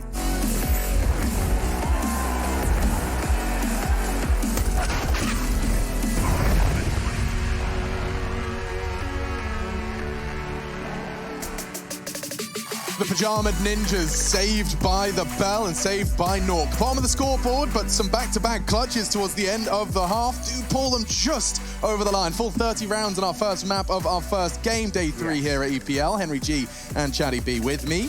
And my goodness, when you take a look at the ADI, you can see that Rez's contribution was consistent. Yeah, he really is stepping up now. We're seeing more consistent superstar-like performances of him time and time again. A lot of players from NIP stepped up there, especially Plopsky in that first half. A young gun, like you said, watching NIP back in the day in Malmo in 2016, now here in the main lineup, dropping bombs on Team Spirit. 30 kills, did most of his heavy lifting in the first half. 25 rifle kills there, Chad. Got to be impressed with that. Yeah, and his exact numbers in that CT half that he was posting was 21 kills to his name there. So when he flicked on over in the T half, he was only able to find 9, but it was a very, very difficult T side there for NIP. They had to force their way through that. But to get them here, we saw ADR in the plus 100 mark from Rez. We saw it coming out from Plopsky within the early stages of this game. I think Lekro was also up there, at least within those first, spree of rounds that we're seeing right here on your screen. They were looking very dominant. I thought it was going to be a quick one. I thought so too, but the T side for NIP, it started to let them down. Team Spirit was their pick, remember. They're looking very efficient on the CT side. They were more dynamic, I would say, than NIP. They were a lot more aggressive and active on the map, and NIP were playing a more traditional crossfire style. You could see that paying dividends for the CIS team across the board. Looks very good. The only thing that let them down, though, unfortunately, was Nork and 2 back-to-back, 1 versus 3 clutches, which really did seal the deal for NIP. Weird question for you, Chad, but I feel like we've used the word traditional quite often when describing NIP's rosters, both past and present. Do you think that this is more of a threat outcome when you watch them play? Do you think this is the same kind of the regiment that he appreciates in Counter-Strike? I think it's more so than what he's had in the past with the NIP boys. I think these guys listen a lot more to what he's putting on down. These moments right here are probably what he had more of in the old NIP as opposed to this version right here. But if Nork is able to replicate back-to-back rounds Look at like the this, penetration on the Krieg. Look how quickly that kill comes in. The fire rate, the scope, the first bullet headshot, all of it. I would say with this NIP project, I would like them to see a bit more aggressive on the CT side, just because they've got so much crazy talent on this squad. You've seen it now in full force across the board here. They don't have any weak links in this team anymore. This is a fantastic 5-man unit. It's getting stronger and stronger. I want to see more aggro from them, though, and hopefully we're going to get that as time develops. That was a great first map, though, Alex, and hopefully more to come on Vertigo. You caught me. I was taking a picture of these beautiful mannequins rocking the ESL merch, shop.eslgaming.com, but Chad is over at the Telestrator. Also wearing some ESL merch. So this one is from ESL 1 New York in 2019. That's the one. This is all my clothes. Vintage. Yeah, so look, I want to talk about the last round of that game. It was a scrappy buy. It was one where they needed to step up and make an aggressive play that Henry was just talking about. So what I want to do here, about to change the camera angle and we'll show you Twist had that saved AWP. Look at how instrumental this weapon is. So Twist is about to push along catwalk. He's going to get kill onto the only A site defender. So take a look at this. this, right? He pushes on in. We're going to circle the A site defender for you so you can see just how much of an island he is on. He gets taken down momentarily. Now he's out of the picture. So if we look at the remainder of the players here, we've got one guy towards connector who now needs to focus towards middle because of where that frag just came in, a player towards window, and we have a player over towards catwalk. Now we know throughout the whole half that the guys from Spirit enjoyed continuously dueling around middle, and they're doing the same thing. Look at them. They're all continuing to have their attention on this mid position. 3 players who have a bit of focus over towards middle. We're going to play this one out, and you're going to see what happens over here. As soon as this smoke clears, the T's are able to just siphon out onto the bomb site, isolate the 1 kill here onto Sam Dayang, and at that point, the rotation can't come through from the CTs because we still have a player in middle. So the CTs have to deal with him if they want to get towards connector. So this last scrappy round was all through that saved AWP of Lekro and the opening kill there of Twist. Yeah, that saved AWP was everything, wasn't it? The fact that we knew he couldn't win the round, but if he got one more kill, found the sniper, that could be enough. Exactly what he did and led them to the victory in the end. So enough work was done in round number 29 to just about get them over the finish line. Is this it, though, for Team Spirit coming into Vertigo? You guys hinted. According to Rez, the world's best team, you know, on Vertigo. I don't know. I haven't watched enough of them on Vertigo myself to say that much. Same story for Spirit as well. It's still a map that's kind of evolving every single week, it seems, in terms of its approach. But NIP, the way they're playing so far, I think it'll be another close game, but I feel like they've got the edge here. Yeah, leading the same way? There'll be more of the passive stuff, more especially on once they get over towards that CT side. They love those retake smokes, but they definitely need to start evolving their play more. So what I want to see from NIP, I feel like they're going to take the win, but what I want to see is more depth in their game. Yeah, so depth hopefully to come. We'll continue this conversation when we do get back from our break. We're quickly going to grab some H2O, wash our hands, and we'll be back to bring you more Counter-Strike action. Day 3 of EPL.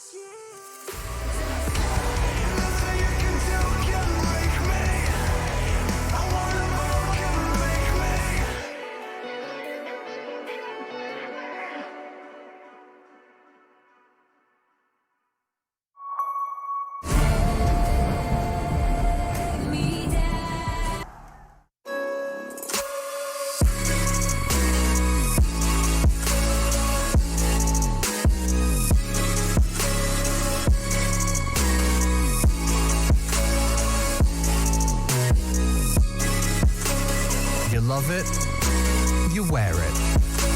What's your style? Get your merch at shop.eslgaming.com.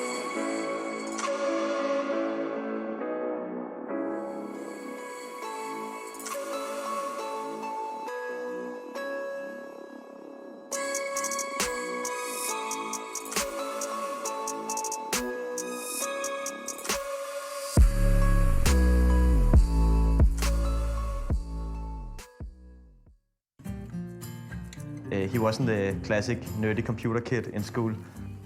He was one of the ones to get a girlfriend first and a very social person. Typical for Finn is that he is very determined. Ist egal, ob es jetzt beim Kartenspielen ist oder beim Tischtennis oder beim Computer, gibt nicht auf. What he really wants is to win a major. It's his dream, and therefore it's also my dream for him to get that.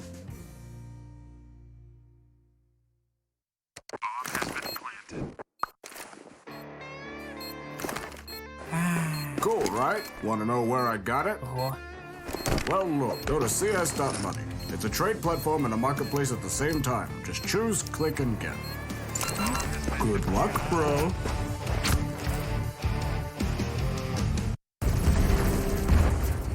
Everybody loves an underdog. Who needs to be liked?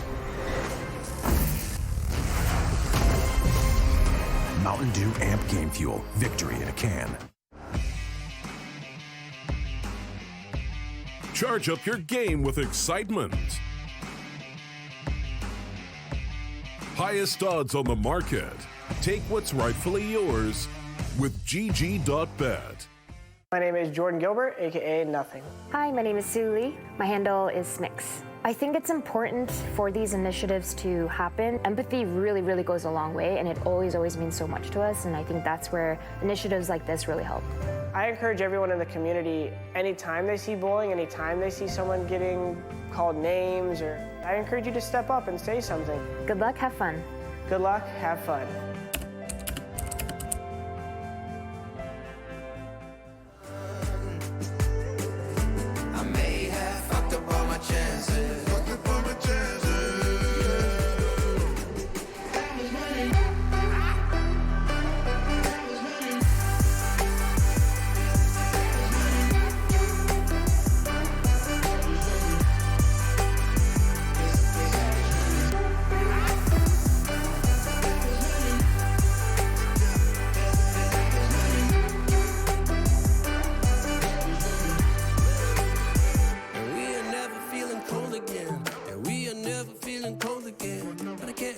it's easy, it's hard to preach. Cause I've been burning trees and watching fall.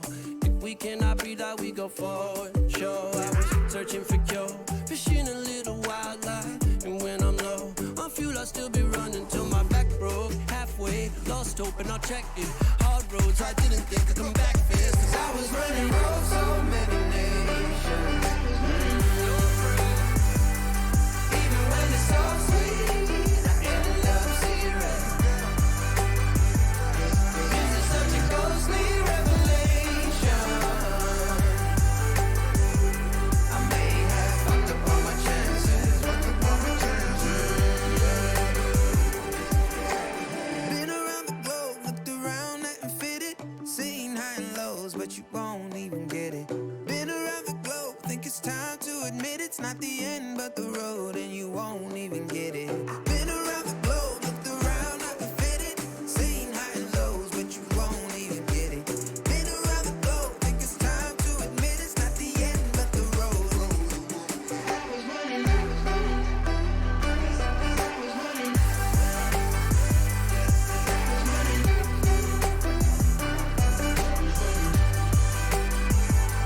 I was running roads, so many nations.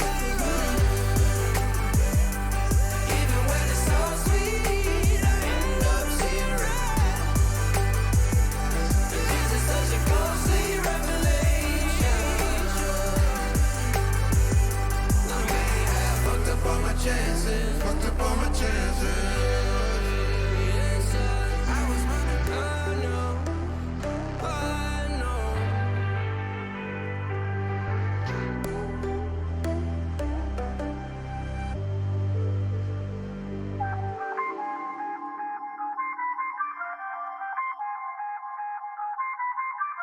I feel on top of the world. I feel on top of the world right now. I feel on top of the ESL Pro League is brought to you in part by Intel, Gaming Malta, Mountain Dew Amp Game Fuel, CS Money, MSI, Air Force, GG Bet, and ESEA. taking advantage of every second. Now I ain't got time to waste. They all trying to sign my name.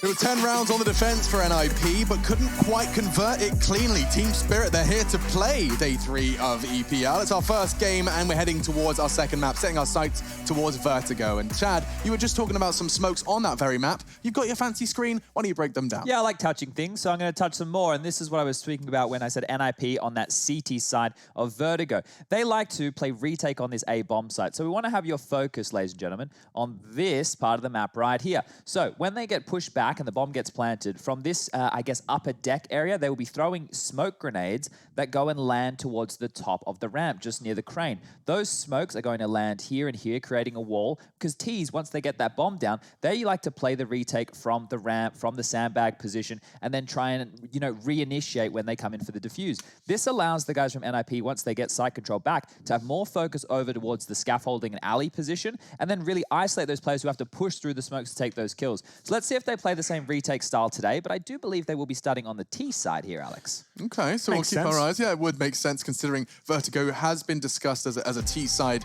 lenience. It still seems to be ringing true into 2020 as well, Henry. I think so. It's still a map, as I mentioned before, that's evolving almost every single tournament. We're seeing new smokes and different setups every single time, mainly focusing towards the A side of the map. We've seen teams have great success towards A, then as soon as they switch over towards B, that's when things normally start to go wrong for them. It's difficult to make the B steps work. CTs have got some fantastic setups. We saw RPK playing the B bomb site fantastically on day 1, managing to get those really awkward angles and shut down multiple players time and time again. But I do, NIP, they think that the world's best Vertigo team right now. I'm not sure if that necessarily rings true. It's difficult to quantify who is, as the map's changing so much. We are. But hopefully, we are. In our matchmaking To be games. fair, we do play a lot of Vertigo. Yeah. Almost too much. I'm actually starting to feel like our dedication to Vertigo has helped me learn Counter-Strike better. Okay. This map, it's just because, especially with all those audio cues, I'm not such an elephant anymore because I know as soon as I'm leaving spawn, they know where I'm going. It's a good point. And I know that we're going into game very shortly. That's what the sound does mean, is it fills your eardrums. It also fills your screens in just 60 seconds time. Tell your friends it's getting into our second map. No one on the desk seems too positive about Spirit's chances. And here's why. They've played the map 5 times. They've only won it twice. And those 2 wins were over teams known as SG Pro and Sinners. Not household names by any means. Not the losses really. that they've copped are against Hellraisers, Singularity, and Fours. All of which were... Look, we had When was the last time they played it, Chad? What was the date? the 20th of the 3rd. Okay, Sorry, not the so 20th of the 3rd. The 11th that of would the be in 3rd. the future. Yeah, that would be good. Okay, so not I so read long the ago. date backwards. So we'll get into this first round, ladies and gentlemen, the second map between Team Spirit and NIP. Let's get into the action. Team Spirit, of course, starting that CT side. This is the pick of the Ninjas as they make their way quickly towards A, across that bridge. Lots of sound cues here. Night is balanced challenge first. Damage inflicted towards Twist, but he's made his way up towards scaffolding. Smoke down to block vision from the CT side. And at this point, what is the final play going to be? They're actually falling back from A, boys. Towards B they go. So they wanted to make the sound cues across the bridge there, the metallic footsteps, and they're going back in towards B. They have a smoke for the Jennies, a Molotov for either the bomb site or quad, I would say the latter. Flash for the site, there's the smoke for the Jennies, bounces off, and it is the Molotov for the quad position. Flash over, 5 Glocks going in, and a chop up. He needs to fall back here. It looks like it is a lot of trouble. He really hasn't done well. Just there to find a safe haven. Sumda Young, he's bringing the fight to them. He doesn't have support of his team just yet. He doesn't necessarily need it. Damage inflicted. Finish! No, it's not! Legcrow just moving around. It looked like he was warping with his maneuvers.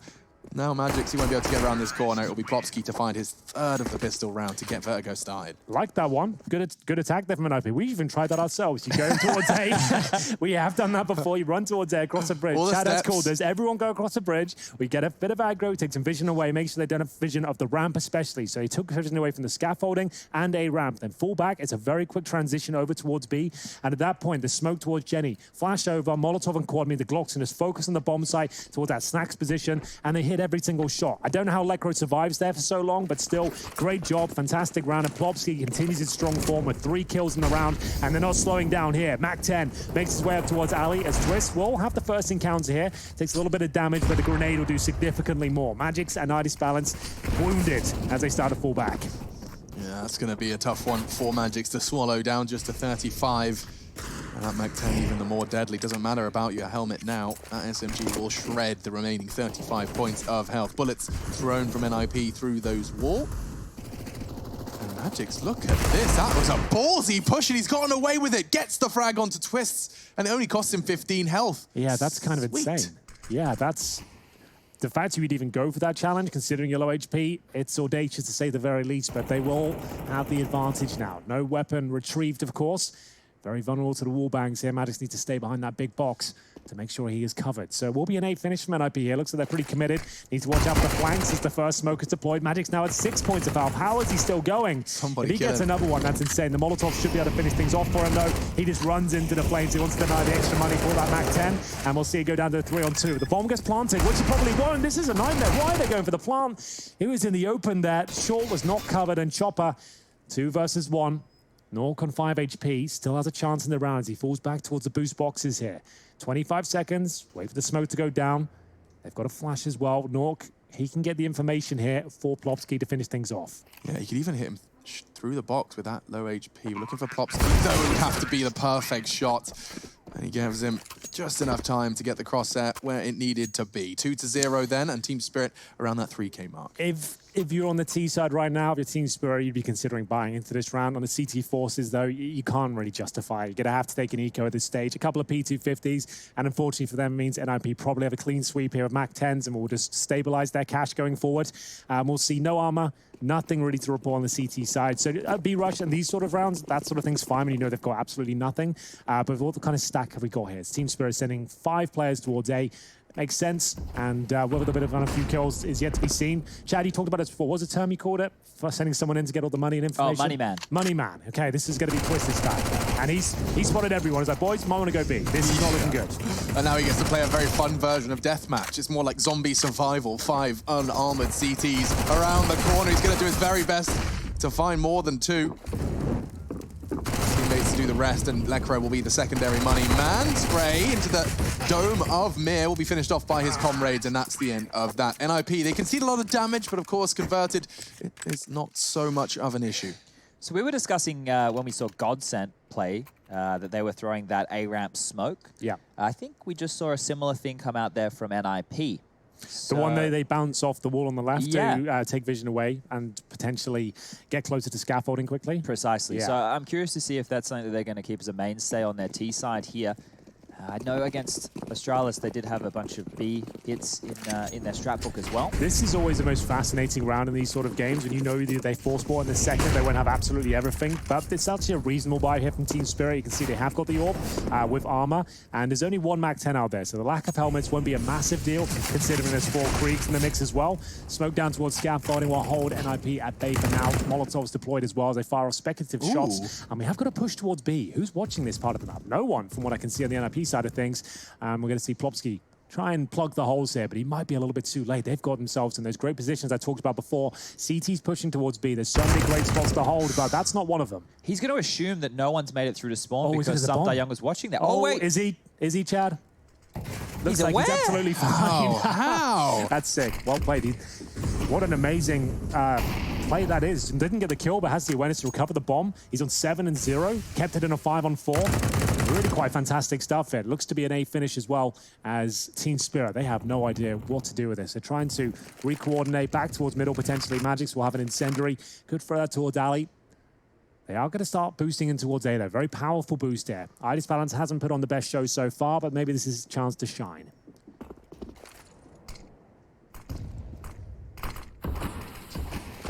Smoke looks perfect to stop. Completely obscure his view. Mir yet to frag as well. This time on short. Nork just elevates himself enough. That's Mir filling the feed. 2 in quick succession. Now Magic's... he's fluffed his lines and Plopsky's not going to let that happen. Not going to let that slip. 1v1. Nork solo. And he's actually choosing to hold it. That should be the end. That's Choppers to take. Will be Team Spirit's first. Close. But no cigar for Nip. I thought there was going to be a fake plan attempt there coming in from Nork, but not to be the case. Gets that bomb down, gives an extra $800 per player going to the next round. But well done, especially from Mir. Completely blind from what I could see with those 2 M4 kills towards short. It's 3 from Chopper in total, though. He clutches out on the 1 versus 1. Nork can't close the deal this time. And I want to show you how much more of a hero he was here. He's rotating over right now before this execute comes in. I'm using the overview right now from Skybox, and a smoke is going to get thrown from his position here. So we're going to play this out. Watch this smoke that gets thrown. It's in the air right now, and you're going to see it land right here towards the front of the ramp. That means now, as NIP are executing onto the bomb site, this whole smoke has been thrown on in. They can't just run on in and plant. They have to worry about it. So Chopper not only winning the round with the kill, he won it with that smoke as well. So good stuff. That is cool. The color-coded smokes, it's just such a quality of life improvement for everybody. Yeah, it's always that thing before. It's like, okay, is that a T-smoke? It doesn't really make sense if it was, but it could be, I guess. Yeah, exactly. That was always a nightmare. But still, there was an opening kill available there for an IP. The cone eluding them, though. Plopsky unable to convert it. No damage inflicted to the CTs, but Rez certainly received some. Down at 33. Molotov towards the toolbox, and Sumda Young will be waiting to aggress towards middle. He's got the MP9 backed up by the M4 here. It's a lovely little setup towards middle, but not a massive point of contention for the T side. Mainly focusing towards the A pushes here. It's exactly what they're doing in round number 5 as they head up towards short and the A ramp itself. CTs don't have much there in terms of sandbags position, but once again, focusing 2 players towards short. You don't see this too often, to be honest with you. The AWP will normally be on that back wall. Idis Balance, it feels like he's got a perfect lineup. Rez with the first, and Idis Balance now with a pistol. Probably survives this one. Good play. That's perfect. He's going to be able to throw out the smoke as well, and already NIP, they've lost the advantage they came into this round with.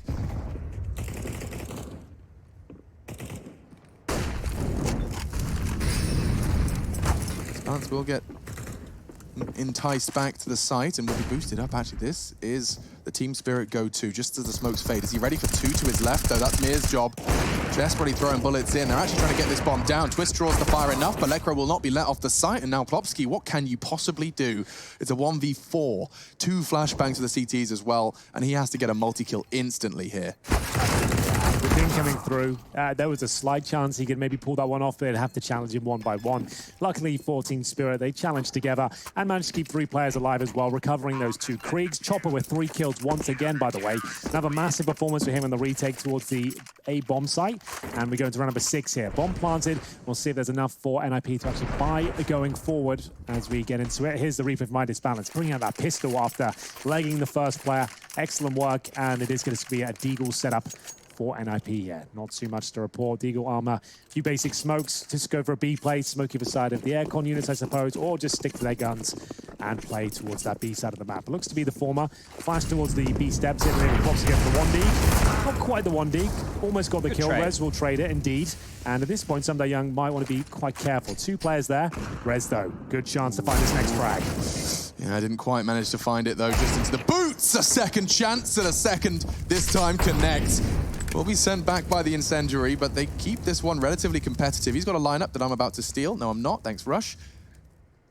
And so a 3v3 does land up just on towards those bomb boxes. Makes it hard to hold the line from Quad. Lecro, he's managed to get himself boosted up on towards CT spawn. I'm not sure Disbalance is going to be anticipating something like this. He is, however, out to make a very big sound cue. Disbalance friction burns on his mouse pad when he hears that one. Oh my goodness. Look at them both, just instantly react. He didn't choose to unscope, and now he has the advantage because he can creep and crawl, and he saw the blue line appear. Their vision may have missed the cross. They seem to be approaching it with conviction still. I think they're going to get him in the back just about. They spotted the barrel now, so he will be taken care of. That's Lecro removed, but they're actually planting the other side of the map, I believe. So here we go then. Twist and indeed Rez actually coming up the A ramp. So we'll see whether they can actually break through here. Looks like it's under lock and key for Team Spirit. I don't see a way that they can break through and get this bomb planted. Very good shot from Disbalance, just playing it safe from the back. And so 3-3, keeping it once again a full back and forth affair. The same it was on Mirage. 10-5 half, but they fought back with a 9-6 of their own. Spirit to see the full 30 rounds of play. Love the second shot from Rez here. Just bang. A lot of B presence there from Team Spirit. They were certainly anticipating a change of approach there from NIP. It's the US Air Force tactical timeout here, ladies and gentlemen. We are going to be seeing that from NIP, the first of the map so far. 4 available to them after losing in the previous round and a couple before that. They found themselves with a full buy here as they'll be bringing out the Kriegs, the AK-47s. They don't have enough of the AWP. You won't see too much of that, I suppose, on Vertigo T side, but it definitely is viable towards that A ramp, depending on how the balance situation goes, whether he wants to be taking fights towards scaffolding or the back wall, that is. So Threat will be joining in right now. So I can imagine that NIP, they're not on boot camp, right? Because we saw Rez from his bedroom from what I saw. Same story for Team Spirit. So you want to be using these timeouts, I suppose, to calm everyone down, chat to them. As Nork will be the final player to purchase here. He's got enough for an AK and basic utility as well. Not quite enough for the Molotov as we get into round 7. What's in store for us? Another early fight. Look at him go. Nork straight out. 1 tick of damage. Down just enough for the sound cue. So you can see these smokes here. That is definitely one that's being thrown out there from NIP to give them a little bit of an opportunity to aggress a little bit further without having to fully commit. And over towards B, by getting control of this area, what that's going to do is force the CTs to either drop a lot of utility or have to respect that they could be posted up. So they've been able to get map control in both areas of the map right now, but it appears that maybe they've been watching Rush's pro tips because they want to go for a bit of a retake. Chopper edging forward, will get spotted on out. Now he thinks better of it. Well, underarm and nade. It's not going to... Bit too much spin on that one. Yeah. Might have to re-bowl. Bit of a Yorker. We'll see what happens as we get into the 1 minute territory here. Disbalance again, aggressive with his orb towards the alley position. It makes me anxious playing here. If you miss one shot, you are done for. Throws a smoke, that could be the cue for Rez to swing. It is, and he does a lot of damage, but can't quite find a kill. Go for the wallbang to finish things off. Disbalance aware of it. Holds behind the big box, and still trying to negate these bullets. Absolutely fine for now. Twist will find that first kill though on Magix. Now, while the smoke stands, Mir is in a very powerful position because this is something that you really will be punished for if you hold it dry, but around the edge of the smoke, there's no way their crosshairs looking for him. He's got the silence M4 as well. This could be enough, but apparently not. Great shot from Twist. Plopsky takes a lot of damage there, but overall, 5 versus 3. NIP looking to bounce back. That's a nice push. Good timing here from NIP. He's got to save now. Idisbalance trying to make the round expensive if possible, but if anything, just costing himself valuable cash going forward. You can see how low it is as well. I'm not sure why they weren't saving straight away there. Mir, no money. Same story for Magic. Idisbalance, he might be able to save this all, but it's not looking likely, but he has found some space, making his way back towards CD spawn. And the good news for him is, at least, NIP don't really have the funds to really go for a full-on manhunt here, but they know how valuable this AWP is. He is stuck in CT spawn, and Twist should have him, but the AWP looks poised, and it nails it. He's doing well here. Just sitting towards CT spawn. He didn't want to try for any extravagant gymnastics, and it's because he didn't know where they could be coming from. Now, anticipating Rez's push through B, and oh my god, I think he gets another one here. Oh no, just quickly check in middle. Timing does not favor him. Did well to find 2, but it was all Twist and Rez between the two of them. 5 frags and another round on the board. We'll see it from Twist's POV. That first frag just straight through the smoke. Magix goes down. That was after Disbalance took a boatload of damage, and then reacting to Mir's off angle. Really lovely work. So just to know, on some of these gun rounds right here, Spirit are starting off with 2 players to defend a B rush, 2 players over there stopping towards A, and 1 guy caretaking middle. So right now, they have opted for something a little bit different. 1 guy caretaking over towards the A bomb site, 3 aggressive. He dies very prematurely in the round. His friend's gone with him as well. Chopper falling to Rez's Krieg on the wraparound. This looks like a all said and done round. Way back in, perhaps, from Disbalance. Absolutely true. He is the shining light for Team Spirit at this stage, finding kill after kill, but he is low. 16 points of health to be fair, and we'll see him holding towards middle for now. The B bomb site has got a couple of players ready and waiting. There's smoke as well. That's where the P250 will be waiting for Mir. We'll see if it's going to be pre-fired. It absolutely is. He doesn't even get a look into the round, as it looks like NIP have got this bomb site under their control. Sitting in towards the smoke, Norg just waiting for any encroaching CTs, but Magic and Idisbalance better off to saving the AWP at this stage. With that position, it's quite easy to line up the pre-fire, because even if the smoke is covering the individual, the box is still very clear on where the corner is. So it's the height of it alone, right? So that right there was a nice find, and making things a little bit easier for NIP now, as they are going to get the 5th round on the board. If Magix can upgrade this to anything or even find a kill, that's not a bad way to end this round. Yeah, again, NIP would like to take the AWP away from Idisbalance. Funds aren't really there to send everyone out on the hunt. Magic's not going to be gifted anything by the looks of things here. They'll exit through the B steps and make sure everything's very calm, very efficient, and everyone will survive. 5-3 now on their T side. We did mention coming into this one, the Verto is considered to be a T-sided affair in the current stage of the game. It's a pre-fire from Norg. As Chad said, pretty standard pre-fire. You can see he was turning around. First bullet, to be fair, was straight on his head. Not bad. That works out well. But they save the AWP, but they just don't have the funds to do much with it. They cannot invest into this. They have to take a full eco with $2,000 there.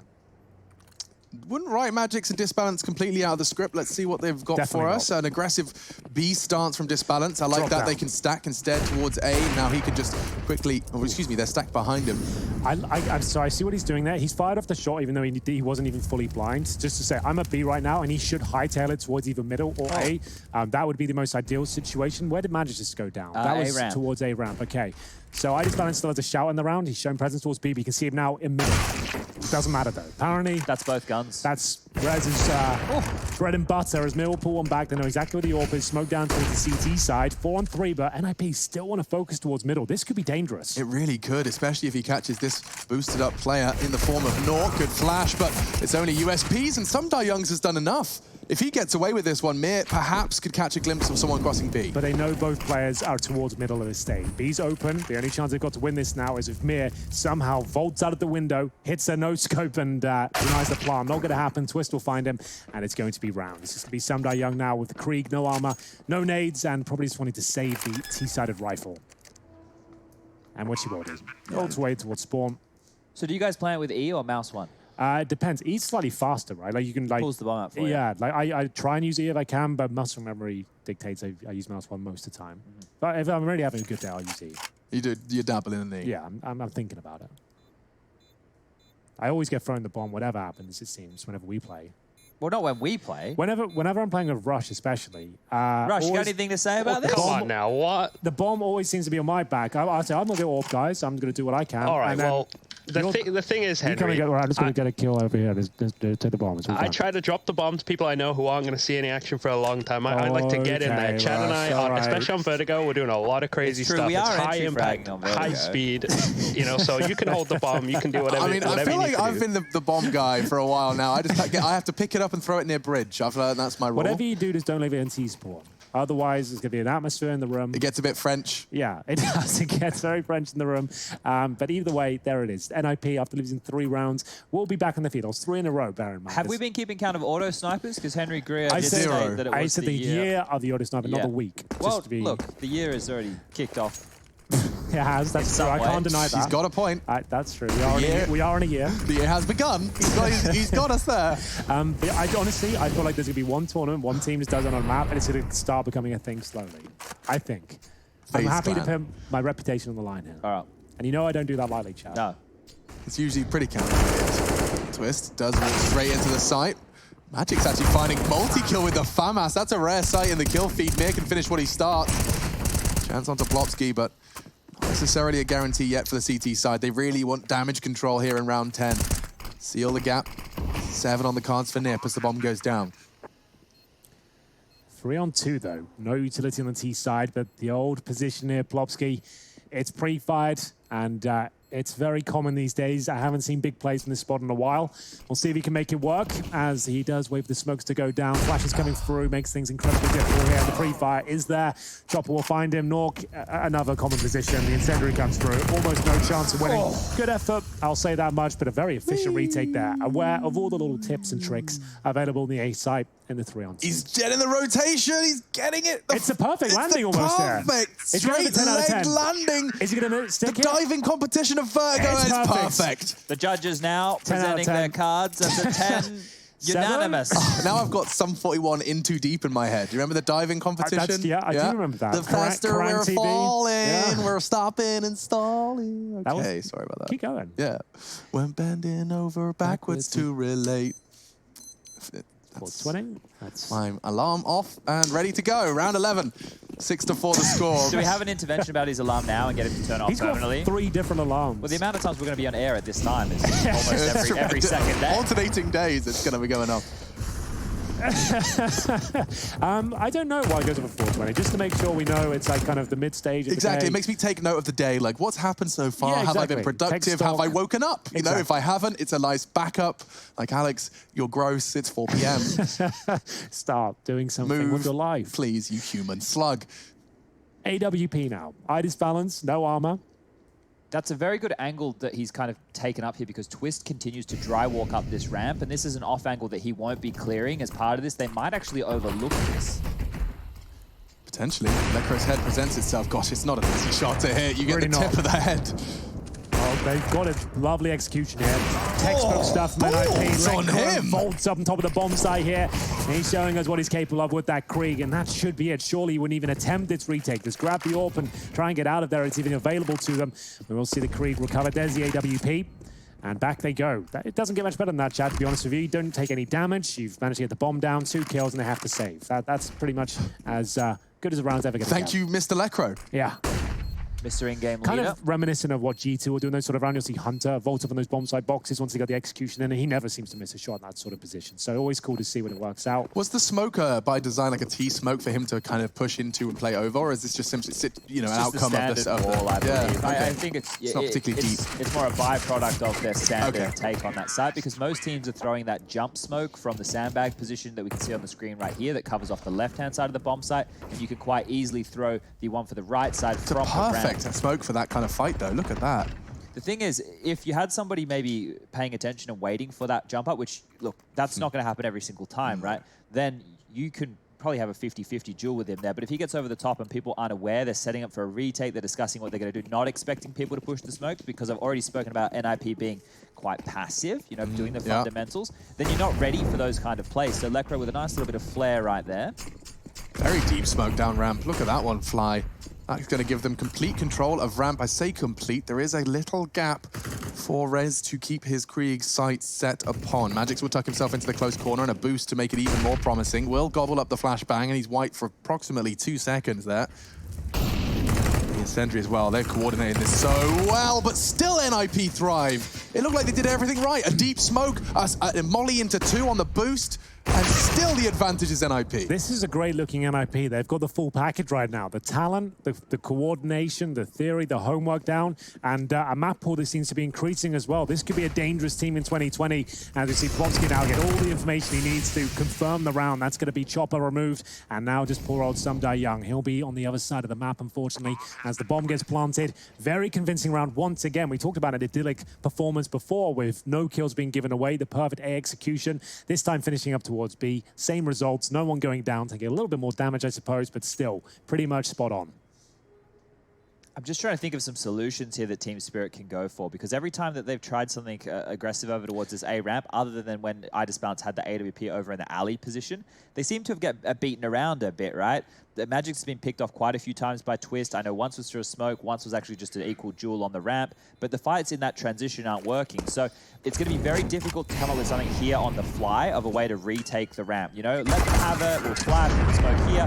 That's going to be a more difficult thing to create right now. So if you are Team Spirit, maybe the aggressive play that we just saw there, you try it in other areas of the map and see if you can find an opening pick.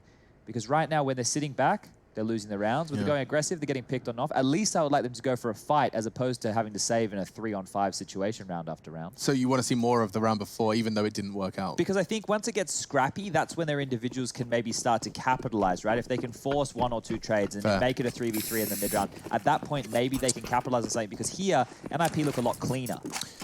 Well, ladies and gentlemen, this is going to be one of those rounds where Team Spirit don't have much to say. Just the pistols being brought out. Sumdai Young and Chopper will invest in some Kevlar. Bit of a coordinated push towards A. If you're just joining us, it's the second map here, and we've got Team Spirit versus NIP. This is the pick of the Ninjas, considering themselves to be one of the best in the world on this map right now. Putting up a convincing case here against Team Spirit. Lovely round from NIP once again. They've had 2 flawless rounds back-to-back. This one won't be quite as clean, but it looks like the job is done, at least for now. It's going to be Chopper that gets a nice little frag towards the end there, but it's going to be 9-4 overall. That was the eco for Team Spirit. And in terms of other games coming up today as well, we obviously have NIP Spirit now, then Godsent Astralis coming up next, and the piping hot match of the day is going to be Vitality versus ENCE. Not Fnatic, as some people said, but here we are. How do you feel about that? Look, man, I'd like to issue a formal apology.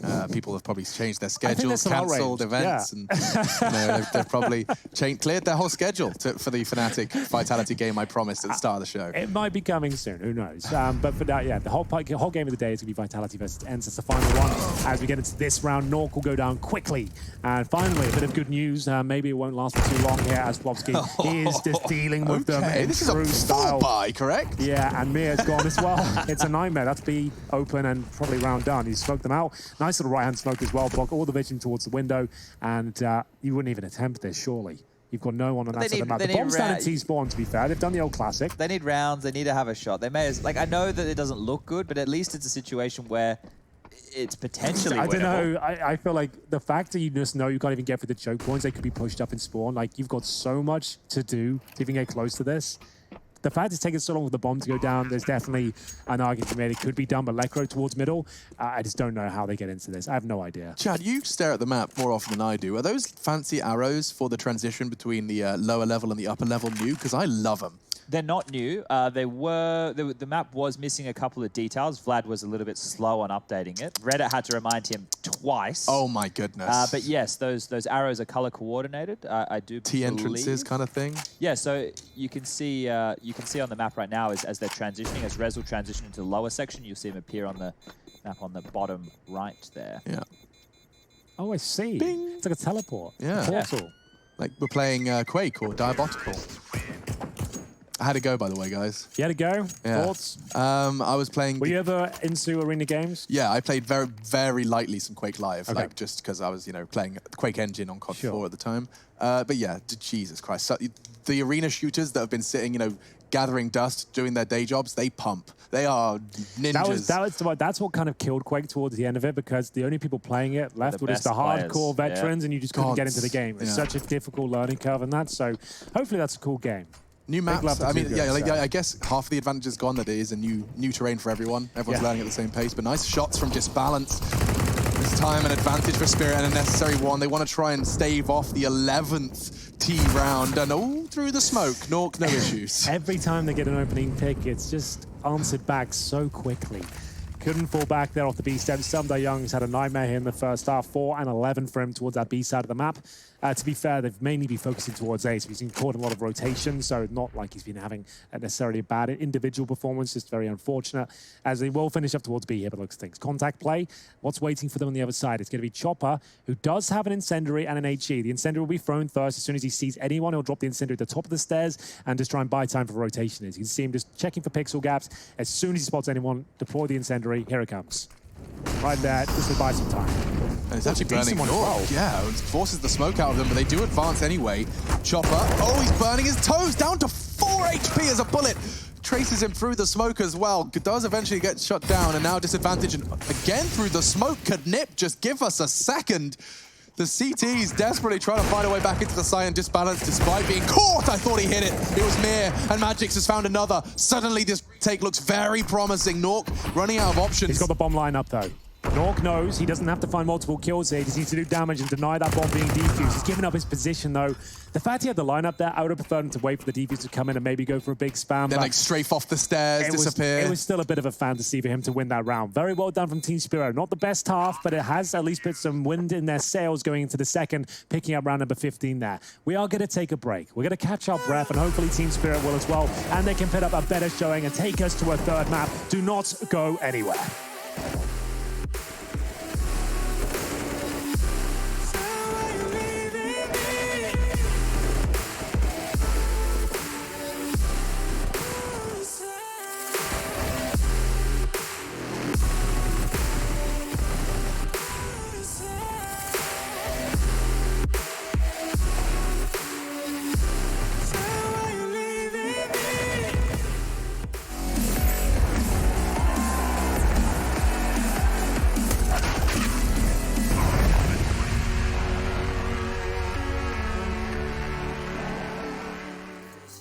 Cause a crisis, man, I'm a scientist. With the music I spice things up to my liking. Man, I want nice things, nice things. That's not an AK, it's a Uzi. I pull up and shoot it to movie. I'm chasing the bag, not a coochie. Cut ties with the fake, now it's Gucci. Word of my niggas from the 021. You count 6 shots and I count 2 guns. Some people still think I rap just for fun, but soon they look up to me just like the sun. Yeah, you can come over here. Swear it's like no career. Swear you got no idea. Soon you'll have no career. Take a good look in the mirror. They need to know that I'm here. Don't you act like it ain't clear. Yeah, push start, ayy. Ball so hard, ayy. Raise the bar, ayy. Turn into a star, ayy. Play my part, yeah. I aim too far. I do it big. I keep it large, okay. Live it up. This is fake, better give it up. Young, but I feel like I've seen enough. Numbers going up, better keep it up. Ain't slowing down, better live it up. About too hard, ayy. What? About too hard, ayy. What? About too hard, ayy. About too hard.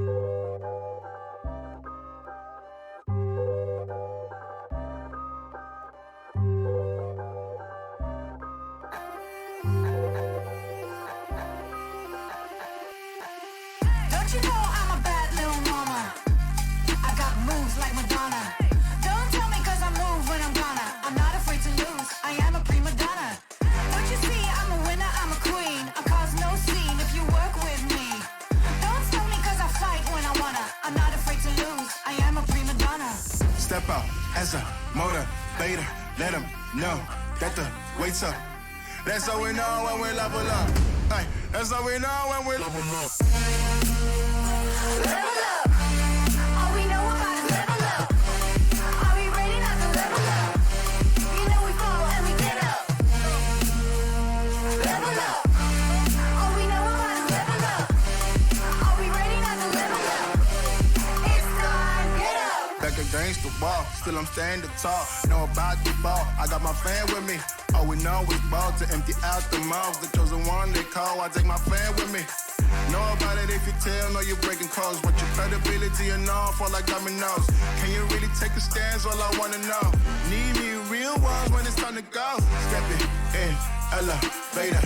Listen to all the haters. That's all we know when we level up. Yeah.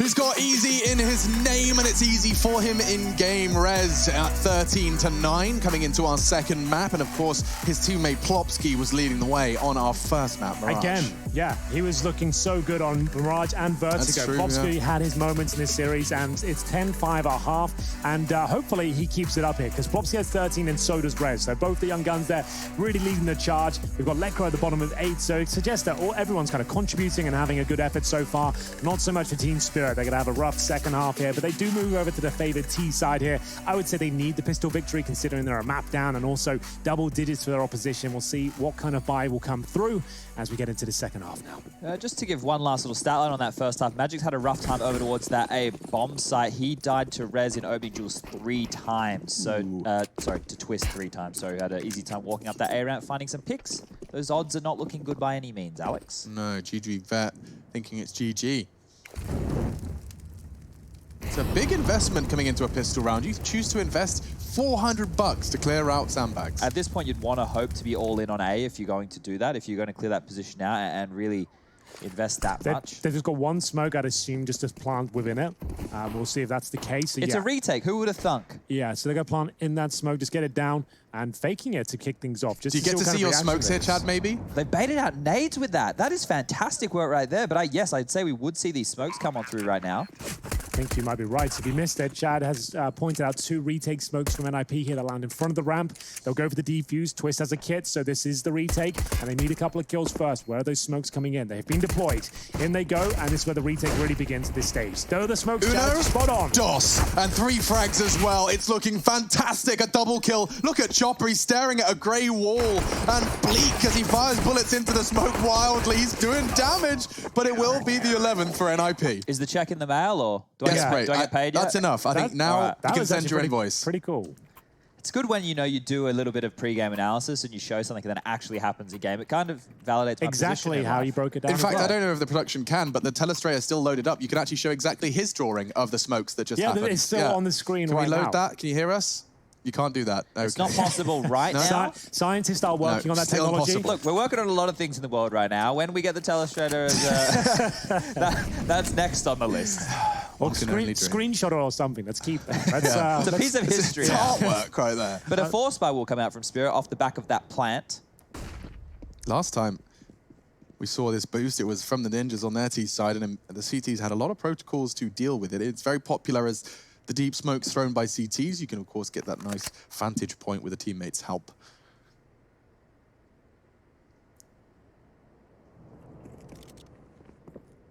You can see how cautious Twist is being with his steps. Even in elevator, if you make those steps, they will be able to communicate rotates. Chopper will be able to hear the steps of anyone above him. Let's just do this for a second. Let's sit here as quiet as possible.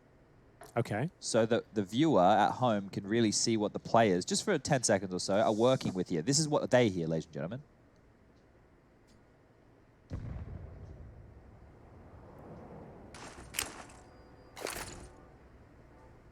That's a whole lot more tense. Good thing from Lekro. Is it going to be enough, though? Remember, this is the force buy.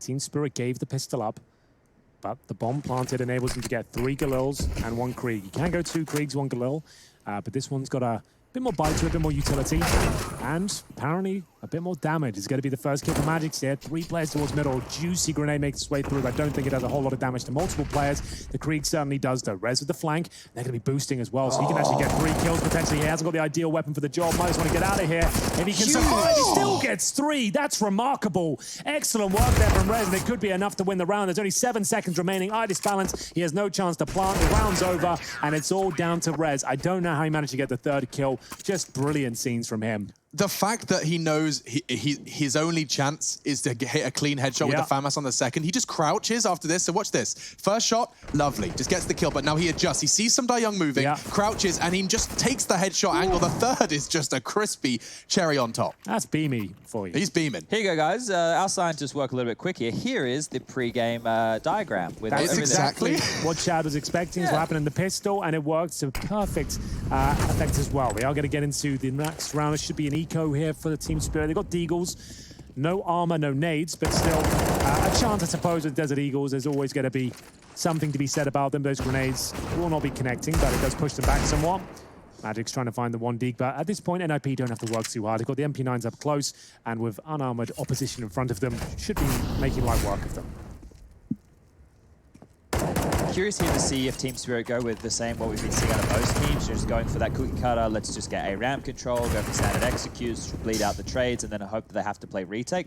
Or if they have something a little bit different, because I think that there are other avenues of this map that haven't been completely explored on a consistent basis just yet. Middle is one that once you can take control of, you know, you molly off those sandbags, you get those deep smokes in. If you can get control of that and then have a player lurk late when you go for a site execute, or even trying to mid to A, mid to B split, they're a lot harder to deal with because you're not playing against it all the time. So your contingencies, the way that you deal with it, becomes more difficult. Well, I mean, we saw a great example of that actually in the God Sent Vitality game, where we saw I believe it was Makalele often, as well as the new player Maiden, they were taking control of middle often. I mean, and what we saw, the outcome of that was CTs having to acknowledge it, and we're seeing a lot of a looser A hold because they had to be worried about elevator flank. You need a few more resources over towards that middle area to deal with it on a lockdown if you actually want to contest for control. So that means you are weakening your A and your B bomb sites. Right now, NIP will get control of the B lobby.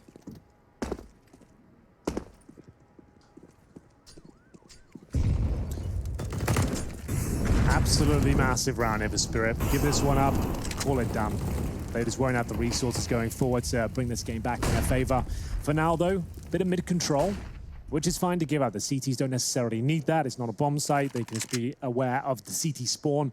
Transition, of course, the window access towards B as well. Popsky's put himself in a prime spot to get that first kill. Lovely shot to back it up as well. Dropped the smoke to escape.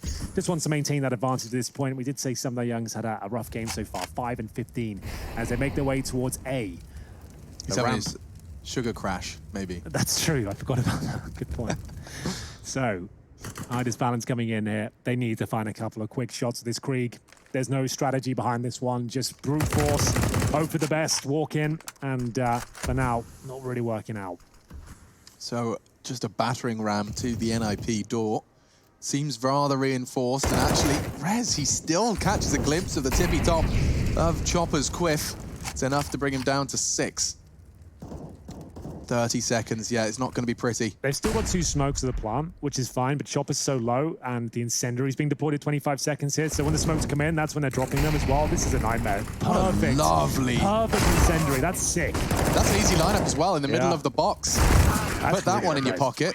Like, just when you know they're coming in, you deny the plant. That's awesome. I think the key thing with NIP on this map is what we've seen throughout is the attention to detail, right? Is the fact that they don't look like they're playing the newest map added to the pool. They look like they've spent a lot of time learning the details for the positions. They've got all the geeky smokes and flashes that you have to spend hours and hours learning and perfecting, and they have that down. And they're playing this in a pretty standard way, right? They're not doing anything crazy. They just have really tightened up those details. I mean, if anyone was looking to expand their Vertigo game, watching some NIP demos of the most recent 2020 gameplay would be a great place to start. Yeah, I think so. Especially the CT side, the retake mentality across the board. You'd see most teams play like 3 or 4 within the A-bomb side, just trying to battle those smokes. They're happy to let them actually have A-ramp control most of the time, get a kill, fall right back, bait them in to go for a plant, then dump utility on them. Very impressive. And as I mentioned, you give that round up, you're in a lot of trouble. They have invested into the game with Galils, a Krieg, and unfortunately for them, they've offered a few of those up themselves. The Kriegs is doing all the damage here as we find ourselves in a 4 versus 1 now. Just Magic's remaining, normally is at this point, and we'll see him just hoping to find a couple of kills. It won't have any knock-on effect. The money's strong, and at this stage, the bomb is down. If I was building a perfect Vertigo CT side right now, at this very date, I'd take a lot of the NIP retakes, and I'd throw in the Astralis/100 Thieves aggressive A-ramp protocols. Yes. You throw those together, that's a very intimidating, I'd unpredictable. throw some Fnatic mid-aggression there yeah, as the well. flusher stuff. Yeah, I'd have a bit of that, and then you've got a nice little array of strategy, I'd say. But either way, this could be the final round. I dare say it is. The Galil does enable T-sides to have rifles going into these sort of situations. See 5 Galils of utility. The Galil now costs $1,800. Used to cost 2 grams. And we'll see the first couple of kills come in for Twist. Looks like all said and done here, as NIP didn't really give up much at all here on Vertigo. It's looking very likely to be a 16-5 finish as we get another kill here for Twist. 3 in the round, looking for the ace here, as that's going to take his total up to 17. He's not at the top, though. The race to the very top is currently being led by Rez on 18, but you've got Lekro 17, Twist 17, Top 60-17 as Twist continues to find kill after kill. Still on for the ace. Not going to find it though, but looks at things. Rez is going to steal it away from him, Alex. Yeah, it's going to be 4 for Twists in the final round, delivering alongside his comrades. It's a team effort though. NIP, keep this name in mind. I have a sneaking suspicion that Group A may be continued to shake by the Swedes. We may see a surprise at the tippy top of the scores, quite deep into their run in the round robin.